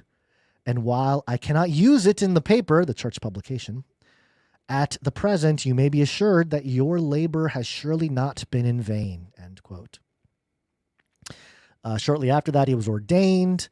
Mr. Armstrong was ordained. And he goes on here and talk about in 1933, the Good News magazine was published in January 1934. Radio broadcasts began and so on. And Mr. Armstrong's career was set, so to speak. A quote, Mr. Armstrong considered the message presented in the United States and Britain in prophecy to be the strongest proof of God's existence and the inspiration of the Holy Bible, writes Trumpet executive editor Stephen Flurry in Raising the Ruins. Quote, written during the 1930s, this book probably did more to help build the worldwide Church of God under Mr. Armstrong than anything else he ever published. During his lifetime, nearly 6 million people had obtained copies. Okay, so you get the gist of his idea here of the prophet. Now, this I feel that a lot of this has been rejected in the modern day here, but I fear, this is my fear, my personal fear, not like I'm scared or anything like that, but just my fear of misusing this type of information again is the current iteration of everything going on in alt media and, culture and everything else. This can very much be used to justify some kind of identity for Europeans and European descendant Americans. And it's interesting because the United States is a melting pot. The United States is the whole idea is that it's a hodgepodge, right? It's like it's its own sort of new world order. So when Mr. Armstrong's talking about this, I'm sure he meant just the European lineage descendants. So, there's again, the problem with talking about these issues. And in fact, I have some scripture to push back on some of this entire topic, actually. I'm sorry to take so long with it, but there are some scriptures that I want to end this on. Let's see. First Timothy 1. Yes, First Timothy 1. There we go. There we go. Okay, yeah, this is the famous stuff about false teachers. Starting in verse 3, as I urged you on my departure to Macedonia, you should stay on at Ephesus to instruct certain men not to teach false doctrines or devote themselves to myths and endless genealogies which promote speculation rather than the stewardship of God's work, which is by faith. And man, if there's not a passage that resonates with this particular topic today, I mean, really, if you're talking about Jonathan, and I'm not saying everything Jonathan Cahn does is evil or bad or anything like that. I'm not saying the guy is a complete heretic or anything. There are strong disagreements personally with some of his eschatology. But beyond that, I have no personal gripe with him or anything. I never met the man. But this idea to focus on the myths and the endless genealogies, and pushing people away from and really promote speculation rather than stewardship of God's work. That's it right there. Like that's the thing. And look, he can believe that he's doing God's work, and maybe he is to some degree. I don't know. That's up to God. But in terms of the response to it, and the people following that type of eschatology and theology, it feels like cope juice for people that are trying to justify all the horrific things happening currently in Gaza and the rest. Just in my opinion, who am I? Just another guy on the internet. No more special or less special than anybody else. So, okay. Let me see here. I had another scripture here that I wanted to make sure I hit regarding this topic, and that is Titus 3:9, which says, "But avoid foolish controversies, genealogies, dissensions, and quarrels about the law, for they are unprofitable and worthless." Jonathan Cahn might read this and go, "It's been extremely profitable for me. Sold millions of books. It has been the most profitable thing." But I think, spiritually unprofitable and worthless is more of the main point here. So there you go. That's some of these some ranting about this issue. And I actually made a video about some of this last week, but I did not publish it because for some reason, I don't know what happened. Something happened with the microphone in the recording process, and it wasn't the mic itself because I couldn't hear any of the static when I was talking into the mic, but on the recorder, it was all staticky. Ooh, there's some static there now. It was all staticky, and I could not publish it. There was no way I was going to publish it. So, apologies for that. Let's see here. Okay, we're going to go to our last story, and then we'll hang out for just a bit to thank some producers, and then we'll call it a day.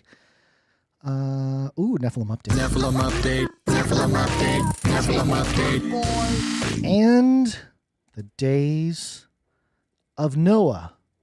Oh, what happened to my days of Noah jingle here? Uh-oh. Oh, we have our Ultron clip. The human race will have every opportunity to improve. And if they don't? Ask Noah. And the sting. But as the days of Noah were, so shall also the coming of the Son of Man be. Haaretz.com. Headline: Human Neanderthal hybrid child from 140,000 years ago found in Israel's Skull Cave. SKHUL. Is that like school or is that like a skull? I don't know. Well, the subheadline: a skull, SKULL, found 90 years ago in a cave in northern Israel is now identified as mix of human and Neanderthal, supporting the theory of a once beautiful friendship, says Professor Israel Hershkovitz. All right. It's getting interesting, folks. The body of a child found in Skull Cave in northern Israel from 140,000 years ago changes everything we think, we tend to think about early humans.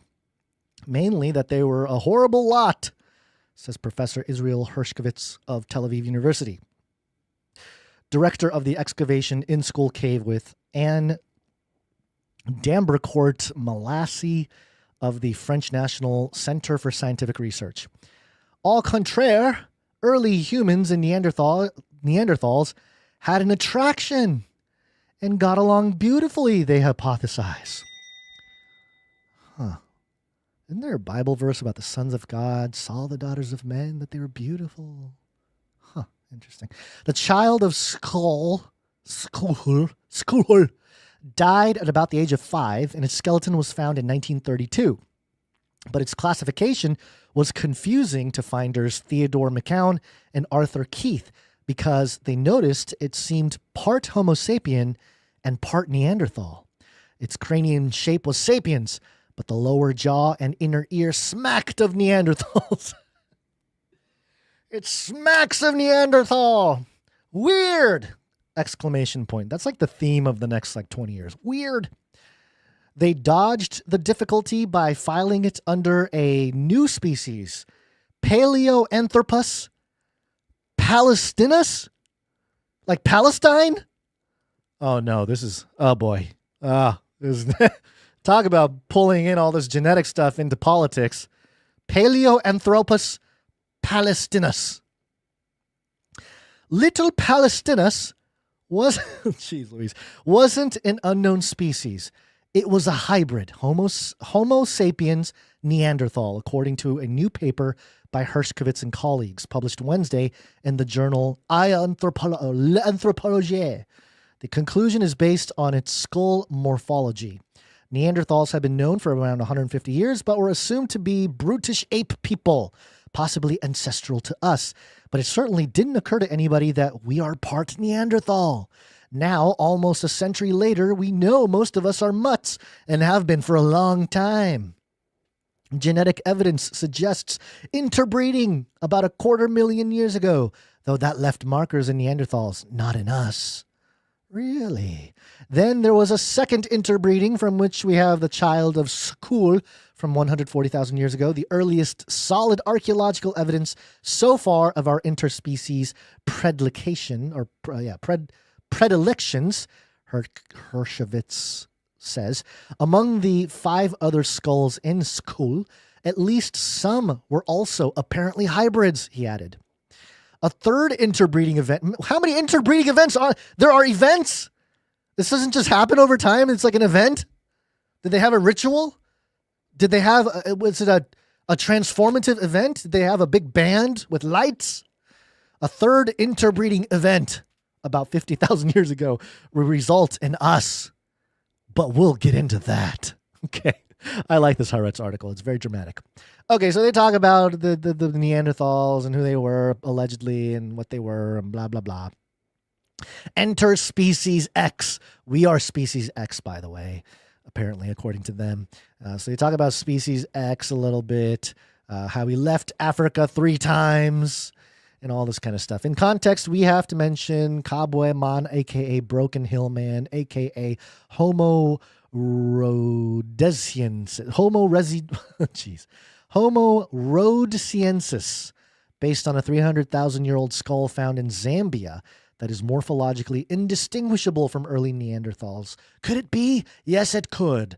Hershkovitz says possibly a member of the group ancestral to Neanderthals that stayed in Africa.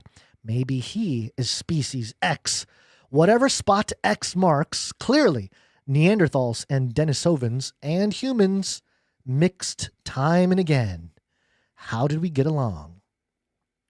Quote, there was something about them, Hershkovitz speculates, dreamily from the bowels of another mixed hominin cave in central Israel. Quote, they seem to have always stirred our passions, end quote. Oh, man. Well, okay.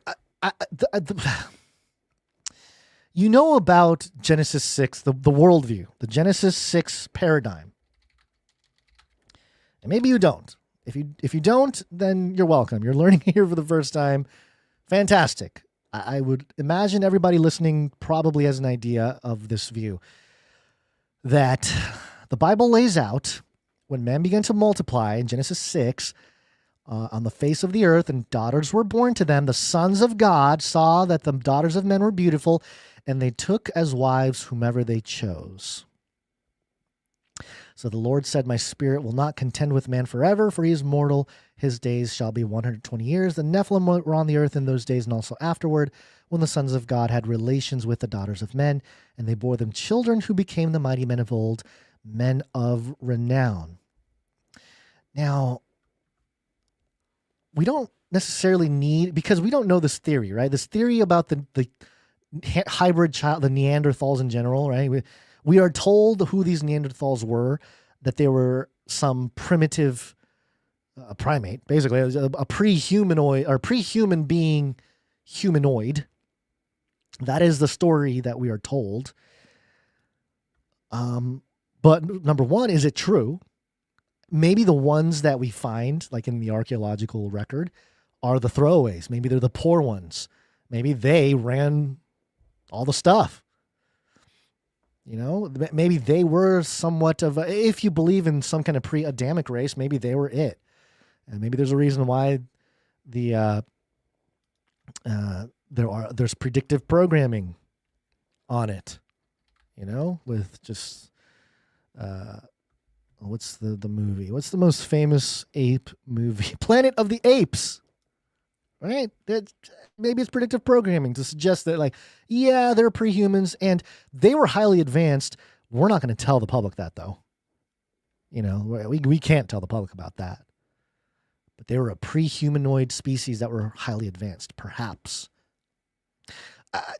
Again, speculation and genealogies, maybe we shouldn't be doing that because we just read about how we shouldn't be doing that. But, you know, it's in a different context a little bit here. It's more about understanding the scriptures because, you know, this is what the world is telling us with this Neanderthal story. So I put more credence in the Bible than, you know, what the news is telling us what this is. But, and you can argue that this is also arguing genealogies in a sense. But at least there are no geopolitical allegiances that you must adhere to with this conversation. At least not yet. Maybe when we get into the network state, there will be, you know, these views, these explorations will have necessarily a political bridge that once you have these views, you are therefore politically tied to this group. which is going to happen, folks. It's going to happen eventually. Every one of our fringy views will become mainstreamed and politicized. And which actually explains why in Revelation 13 it says the saints are conquered. I believe it's because they will be part of the folk that are saying like, hey, this is not good. This is not right. This is not of God. Those are the people that will be thought of as in the way of the advancement of humanity. So that's been a thesis around here for a long time as well. So, okay, I don't want to spend any more time on this because I think you guys get the idea here. The story basically being that there's a skull that was found about 100 years ago in a cave in Israel. It's part Neanderthal, part human. And these scientists are now presenting the idea that we got along. And in fact, it was a little bit more frisky going on back then. It wasn't, different tribal groups like hitting each other with sticks. It's a little more romantic, than we thought, which suggests certain aspects of the biblical narrative is true. Because remember, the secular world is just catching up to the biblical world. So, all right. Thank you for getting through that with me. How long did I go for there? Almost 2 hours. That's not too bad. Got through how many stories? 1, 2, 3, 4, 5 topics. That's good. We dropped a couple political things and stuff there because, oh, look at that. I'm supposed to push the survey at different points of the show, which I did not do, but that's okay. That's okay. I'm supposed to tell you how important it is to take the survey because it can change the show forever and ever. I'm supposed to tell you this more often, apparently. Definitely do that. But yeah, I dropped a couple political topics because, I talk often about how much I hate politics, and it seems like anytime we touch politics, I know there are some of you out there listening that, this is all the news you get, which we really appreciate, and we feel the responsibility of that. And so we do try to touch on some of the political things going on. But ultimately, that's not necessarily our bread and butter. Truly, an election year, it's unavoidable. We have to talk about it because it's such a big deal. Momentum shifts and everybody's attention's on it. It's hard to ignore. And even throughout last year, I remember saying there's stuff going on that we can't see that is probably happening right now while everybody is distracted with the politics. And so now that we're out of that, at least for right now, we can focus on other topics, not just politics. But you can let us know. Go take the survey. It's very simple. A few short questions. And it'll help shape the show, what we cover, how we cover it, and so forth. Please take the survey. We need to hear from you. Do it today. Yes. Look in the show notes. It's one of the first links in the description. You can take the survey and let us know. Give us feedback. Because, an email, a text message won't necessarily be documented as an opinion. This way you can say your piece and it will be documented as an official sort of,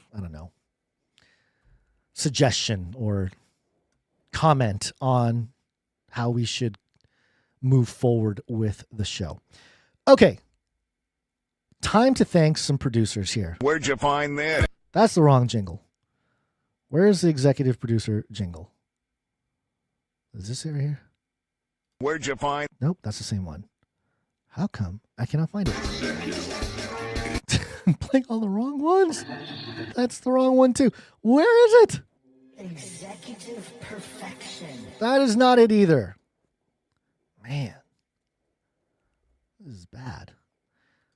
Here it is. Executive producers. Okay. Apologize for that. It's the new setup is nice though. I can type in words and look for jingles, which is much faster than the system I had before, which I had to, pull up a folder and click around, and it was a mess. We operate on value for value here, folks. We do not take money from corporations, commies, or cartels, or any of that stuff. Value for value. We take no money from corporations, commies, or cartels. Or think tanks, or any institution, organization government, military, so forth. We operate basically with your support. I mean, it's just straight up. We don't do ads because we don't believe in selling your attention for other things here. We know that is the way of the world. If you're starting a podcast, you're more than likely going to do ads often and early as much as possible because you can make money with podcasting right away when you do that. But we have been blessed to not go that route with this show. And so we're going to maintain the integrity of the value for value model that was started by John C. Dvorak and Adam Curry of the No Agenda Show. And I've been trying to build out some future layers to this entire value for value system. There are others that are already doing it in a sense, taking the value for value model and putting space rocket fuel on it. And there are some who see it and are already operating at that level. And so I know it's possible. And I think it'll be cool to return the blessing in our special way that we can here. But for now, we're going to thank producers that came in to this episode. Specifically, we're going to start with the executive producers who come in per episode, a gift of $100 or more. And that allows us to keep operating. I was also supposed to mention at the top of the show that we do not have many executive producers today. In fact, I believe we only have one executive producer, which is Sir Alex Protocol V2 Knight of the Berrean Protocol. Oh, Barron of the Berrean Protocol. I'm sorry. I am so sorry. The royalty is a terrible mistake on my part. If I need to be eliminated, I understand. It was an honor. It was an honor to be here. I think Sir Alex Protocol will have to judge me at some point. But yes, Sir Alex Protocol comes in. I don't think he has a note. I don't think he ever does. Really, he just supports and comes in. We're really thankful for you, Sir Alex Protocol.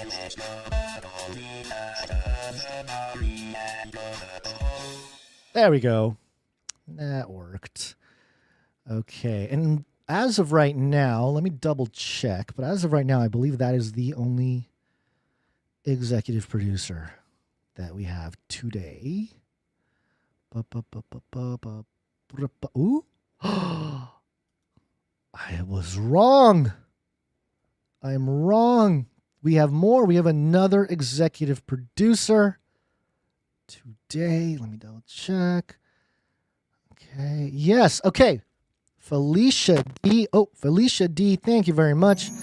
Felicia D comes in with an executive producer amount. Thank you, Felicia D. Always coming in on the clutch. I appreciate you, Felicia D. We're thankful for your support. Especially on days like today when it feels like there's not a lot of producers for today. Felicia D is always coming in. Maybe she read the email. The email mentioned that numbers were low today. So we appreciate you, Felicia D. Thank you for always stepping up in those moments. We're just so grateful for producers like you.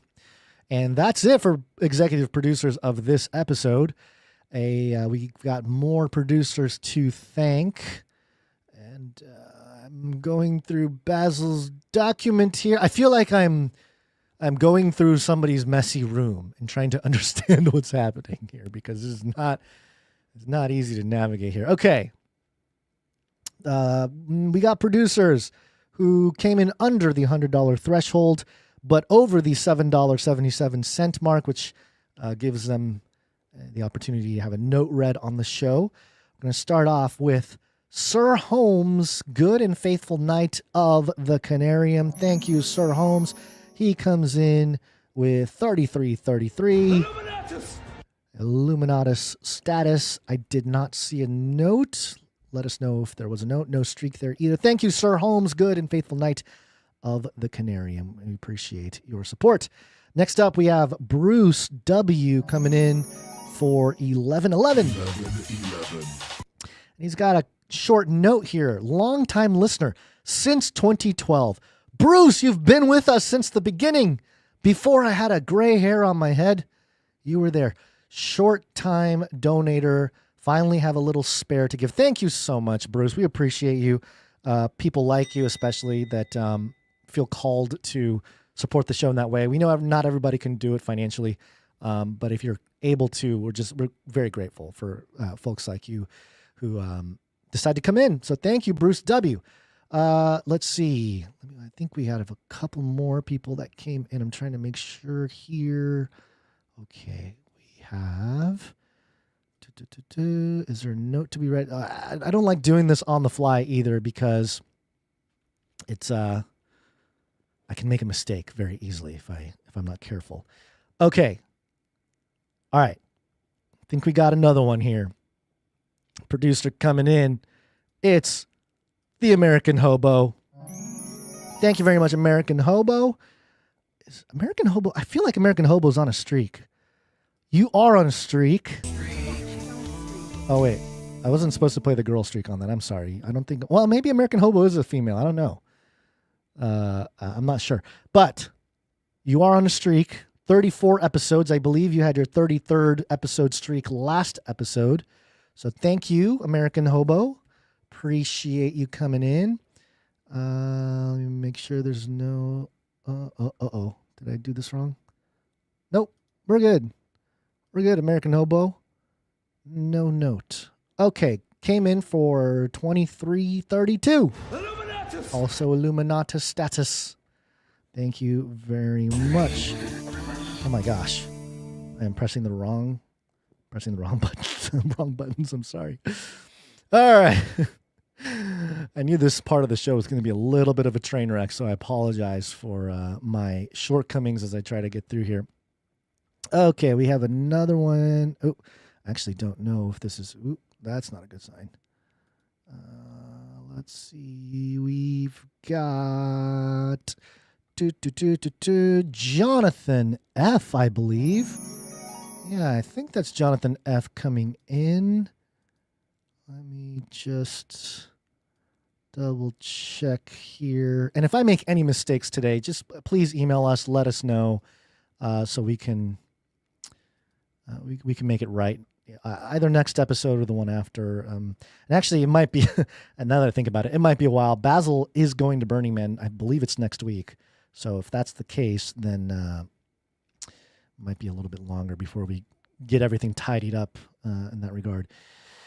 But let me see here. Okay, we got one. Oh, some of these are recurring. I see what's going on. Okay, so recurring ones we're not necessarily thanking on air as an individual episode support. Okay, I'm glad I caught that because I would have sat there and thanked a bunch of people who are coming in with recurring. So we do appreciate all the recurring supporters, by the way. And by the way, if you are a recurring supporter at any level, whether it's Supply Drop or T-shirt Council, Babysitters Club, whatever way, if you're just supporting monthly at your own rate, we appreciate you. And we may start tracking some of that. Just a heads up. Just a heads up that we might start doing our best to track. Because before it was kind of like, we're not tracking any of it. You guys do your own accounting and track some of that. But now there could be ways to track that and, get extra little boosts for certain things, potential things in the future. That's all I'll say for now. So there you go. I think that's it for producers, actually. Now, we do have producers that came in under 777. Typical folks there coming in. Let's see. We got Mrs. Tinfoil Hatman, Veronica D, Sir Casey, the Shield Knight, and Sir Scott Knight of Truth. Thank you for coming in. All of you appreciate it. Appreciate the consistency. And that's the thing I love about this community is that you guys are so consistent with the support, and there's just no quit. There's no quit in a lot of people out there that are part of this community. And that's we get inspired, at least I do. I get inspired by the producers because especially the ones coming in every episode or every other episode or whatever, weekly, whatever it might be, because your consistency fuels us, like fuels me anyway. It's like, okay, these people are here. They want the show. They support the show. And so, it's our duty really to continue providing that value. And, it always doesn't feel like, it never feels like enough from my part. It's like, man, I feel like I can provide so much more value. It always feels like I'm not doing everything I can. Not that I'm not, I feel like I am, I'm doing as much as I can given the resources and time and everything. But I wonder, I'm yearning for more for our producers, not more producers necessarily, although that'd be great too, but just in terms of giving value back to the producers, I yearn for more of that.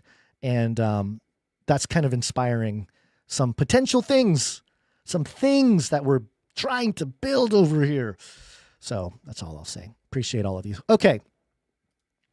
Now that we're done with that, there are other ways to help produce the show. You can support it with your time and talent. Let me double check to see if there's anything new on the art side of things. You can go to canarycry.art and submit some artwork for your enjoyment. No, it's really to help the show, the culture of the show, help shape the culture of the community. That's what it was. I'm trying to remember the tagline there. And whether you have audio or even video or art images, you can send it there and we'll feature it on the show. We'll talk about it. And it just helps shape the culture here because the visuals and stuff are very useful and helpful in getting the word out. And I feel like not enough Canarians are doing social media to support, but I think maybe that might change as we move forward here. We did get something from Jonathan F. Was this? Yeah. Jonathan F sent this in. And he says, hello guys, just an ISO of Anthony Weiner saying he doesn't deserve to be jailed over his crimes. This is just an ISO of a longer conversation. Okay, so there's a little news in there too. Let's check it out. Here we go. It's ridiculous for me to get charged with a crime and to do prison sentence for the things that I did. You think that? Well, no one is that your claim? No one generally gets prosecuted. No one in the Southern District's ever been sentenced for obscenity, for transferring obscene material. So I did learn that there was an element of prosecutorial discretion that I think everyone should be concerned about, that people being made examples of, and the idea of people being over-incarcerated. I learned I was a Oh, man. Not good. Not good. Man, cases like Anthony Weiner are so disruptive because, when you charge him, you do set the precedent in terms of what ought not to be allowed. And I would argue that under our current system here in America, the stuff he had is probably not something we want to allow. I don't think it's good. That being said, he makes an argument for himself there, trying to wiggle his way out of it. And he talks about how, set a precedent. You know what would set a horrible precedent is if Anthony Weiner gets off the hook. This continues to set a bad precedent. Nobody responsible for a lot of the things that we know were evil have been accountable for it, necessarily, at least publicly. And I don't think that changes too much. But anyway, thank you, Jonathan F., for sending that in. Yeah, see, this is the cool thing about being a producer of the show. We can't cover every story, but you can bring up a topic or a story that we don't cover in a piece of art. And I actually encourage that. If you have a story that you wanted to reference, but you make your own little art for it, it's going to force us to talk about it, folks, by talking about your art or a jingle or something. So, there are various ways to support the show and get yourself out there in the show. This is an open platform. We invite producers of all stripes, of all levels, of all ages to participate and help shape the show because we really do want to see more boots on the ground. At least I do. And use the Canary Cry platform to report your own stuff. You know, it's why we're here. So Canary Cry Art is a vehicle for such a thing. So there you go. I think that's all the art we have for today. Special thanks to all the producers coming in with their time. Man, I don't have the list in front of me. I don't know where Basil goes for the lists, but you know who you are. And I'm personally very grateful for all of you. Jade Bouncerson and Morgan E. doing the timestamps. Jam doing some of the Discord stuff, Clank doing some back-end stuff. Really appreciate all of you. And I know we're trying to put together a Canary Cry tech team. Where's that email address? Somebody had an email address for that as well. I don't know if it's in my notes right in front of me, and I should have that. See, there's too many things. There are too many things happening for me to do on my own. Oh, here we go. I got it. I have it. Sir Rightfoot Joy is the one trying to put together the Canary Cry tech team. That Canary Cry tech team, you might be in for some work there. Not just helping like the tech side of making the show operate better, but there is a tech layer that I am thinking about that the Canary Cry tech team might very well be integral in making happen. You can email canarycrytechteam@gmail.com. All one word, Canary Cry Tech Team. That's CANARYCRYTECHTEAM@gmail.com. Please include your name or alias and any tech-related skills that you have. And let's put together that tech team to help out the show. And Sir Rightfoot Joy, appreciate you putting it together. But as I try to develop a plan over here, might be messaging you at some point to see what kind of stuff we can put together for a potential layer of tech on Canary. And not a takeover, okay? We're not taking over anything. We just want to have some cool things for the producers. So there you go. So canarycrytechteam@gmail.com if you're interested there. What else? I think that's it. Did we cover everything there is to cover today? Pretty sure. Okay. All right. Thank you, everybody. Appreciate all of you. I was talking about the producers and your support and how much we appreciate it. I don't think you guys realize, especially all of the producers, but the financial producers specifically, in terms of supporting my family, it's a big deal. And it's crazy because, I have 3 kids. I have a stepdaughter and then 2 more of my own genetic lineage, my own bloodline. But the 2 younger ones, they're 8 and 4 now. And my 8-year-old daughter is very much into dance, ballet and all this kind of stuff, which is very fun. And it sounds kind of typical of a young girl. But she is pretty good. I mean, she's really good. I don't know anything about dance or dance culture. I am the dance dad that stands there and doesn't know what is going on at these things. But my daughter was offered a moving up basically in the ranks on the road to being a professional dancer, which kind of makes me nervous a little bit. It's like, oh man, that's pretty intense for an 8-year-old. But it's a program, and she was sort of singled out for that program. And things like that, I bring it up because things like that aren't possible. We can't afford that stuff without, supporters over the years. You guys, your support over the years, not just today, not just this year or anything, just over the years, supporting us has allowed us to be able to do things like that. And it's a huge blessing. And I can't thank you guys enough for that. Same thing with my son, my 4-year-old son. He's starting this music program that's supposed to go for a few years. And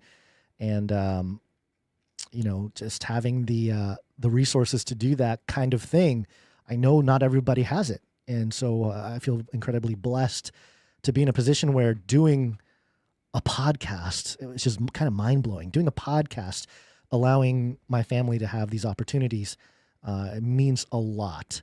And I've been really soaking that in recently because seeing the kids grow up, they grow up so fast, and things change so fast, and so just wanted to thank all of you out there because of those things. I look around and I go, wow, this blessing is not possible without the blessing of the people out there, and so that's why I want to start a little side project to provide some kind of extra value for the producers.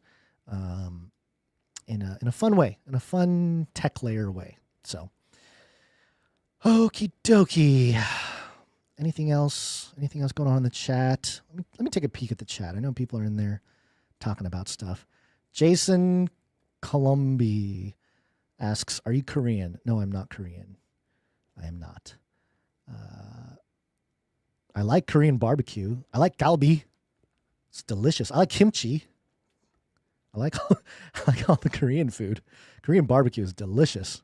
If you've never had Korean barbecue, you are absolutely missing out. But no, not Korean. My parents are from Japan. Which also, it's kind of weird. It's crazy that if I was here 70 years ago? Yeah, no, more. 80. I guess it'll be 80 years ago. I would be rounded up in California.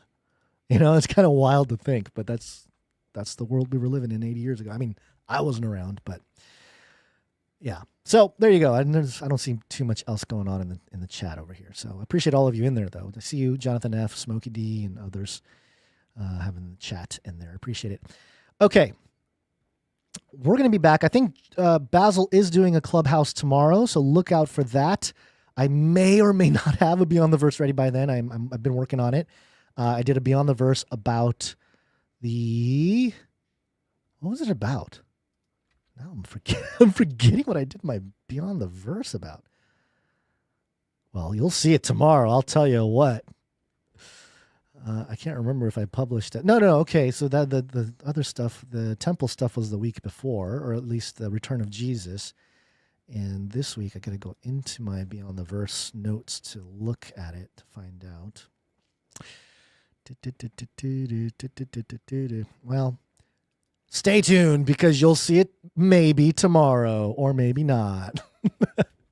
But Basil is doing Clubhouse. There might be a very special guest on the show tomorrow. There's no guarantees, so I don't want to mention any names, but think Burning Man. You'll probably figure out who I might be talking about.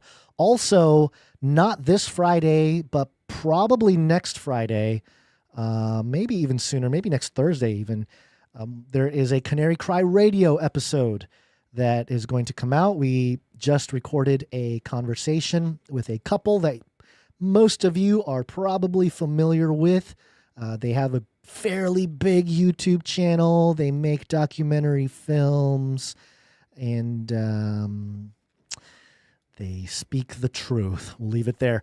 So that interview and conversation will be coming out next week, so stay tuned for that.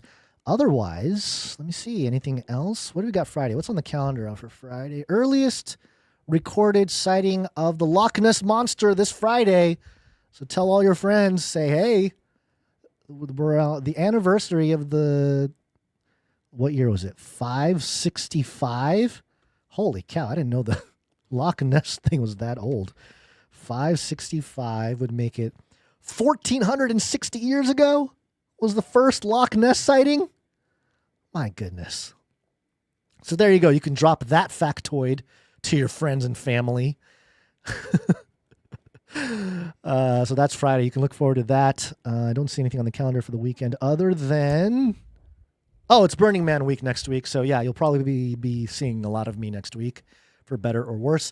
But I did find out that next Wednesday, so a week from today, they're shutting down the power at my home. So I don't know what I'm going to do. I may run an X Spaces instead of News Talk, which would be very interesting. But it'll just have to be from my phone. We'll see. We'll see. I may not even be able to do a show. My phone might be dead by then. I don't know what it's going to look like, but I know that there's no power in the house here. So at the very least, it will not be a normal Canary Cry News Talk episode. So stay tuned for that. We'll see. The unknown, folks. We don't know. There's a roadmap, but we're not going to tell you what's on the roadmap because we don't know what's on the roadmap. We just know that we're going to be trusting God. God will take care of it. All right. That's it for today. Thank you very much, everybody. If you got anything out of it, please share the show or not. I don't know. Share the show if you feel compelled to share, or don't share it if you don't want people in your family to think you're weird. But either way, do it or not, or do or not. But either way, yeah.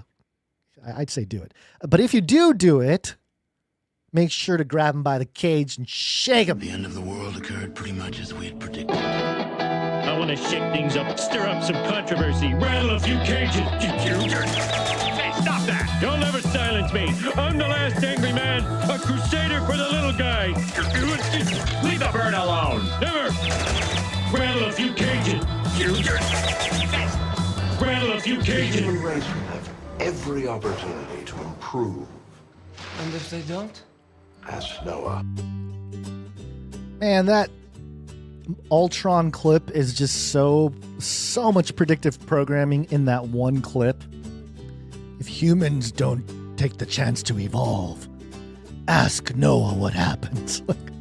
What do you mean, Noah? The biblical Noah? The flood? Why is Ultron talking about the flood? Huh. All right, everybody. Thank you so much. We appreciate you. Love you all. God bless all of you. Many blessings to you over the weekend. And we will see you back next week. Or at least I will see you back next week. You'll see some other things published along the way. There you go. So there you go. God bless. Have an awesome day. Have an awesome weekend. And until we see again, or until we meet again, always remember to think outside the cage. Do not come back, you Nazi psychopaths. We're all gonna die. It will kill. I'll keep you warm and safe in my people's zoo. It will kill.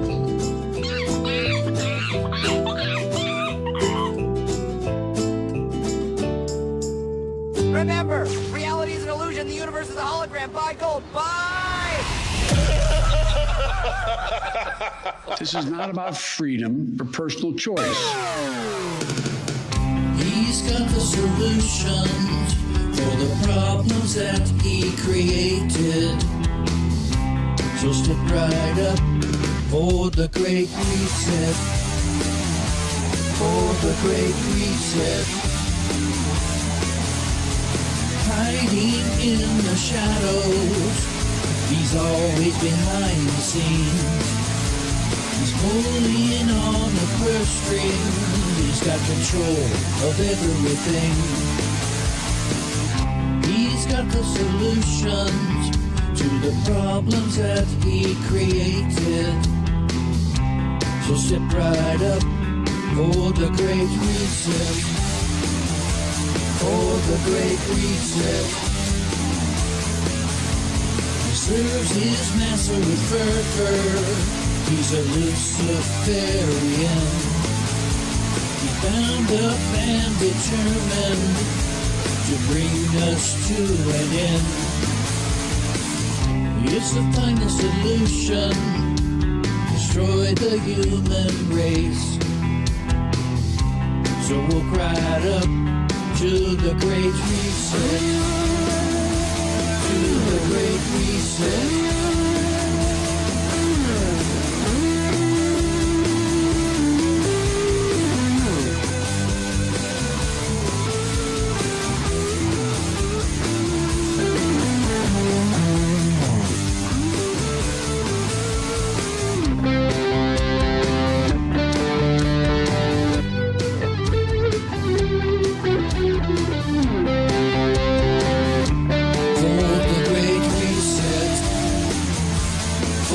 Great reset.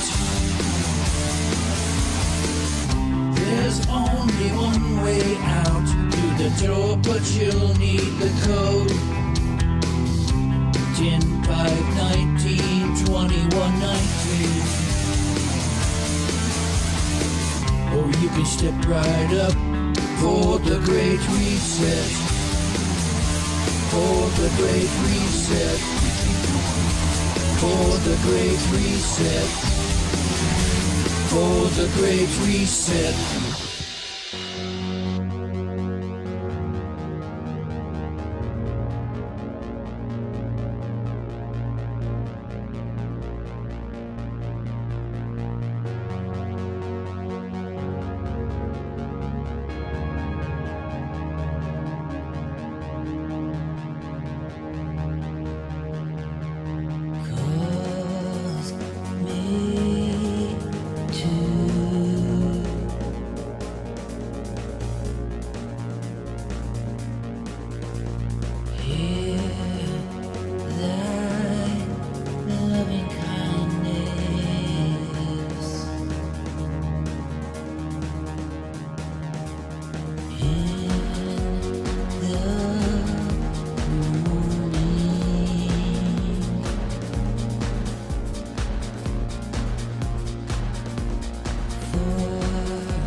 Value for value. We take no money from corporations, commies, or cartels.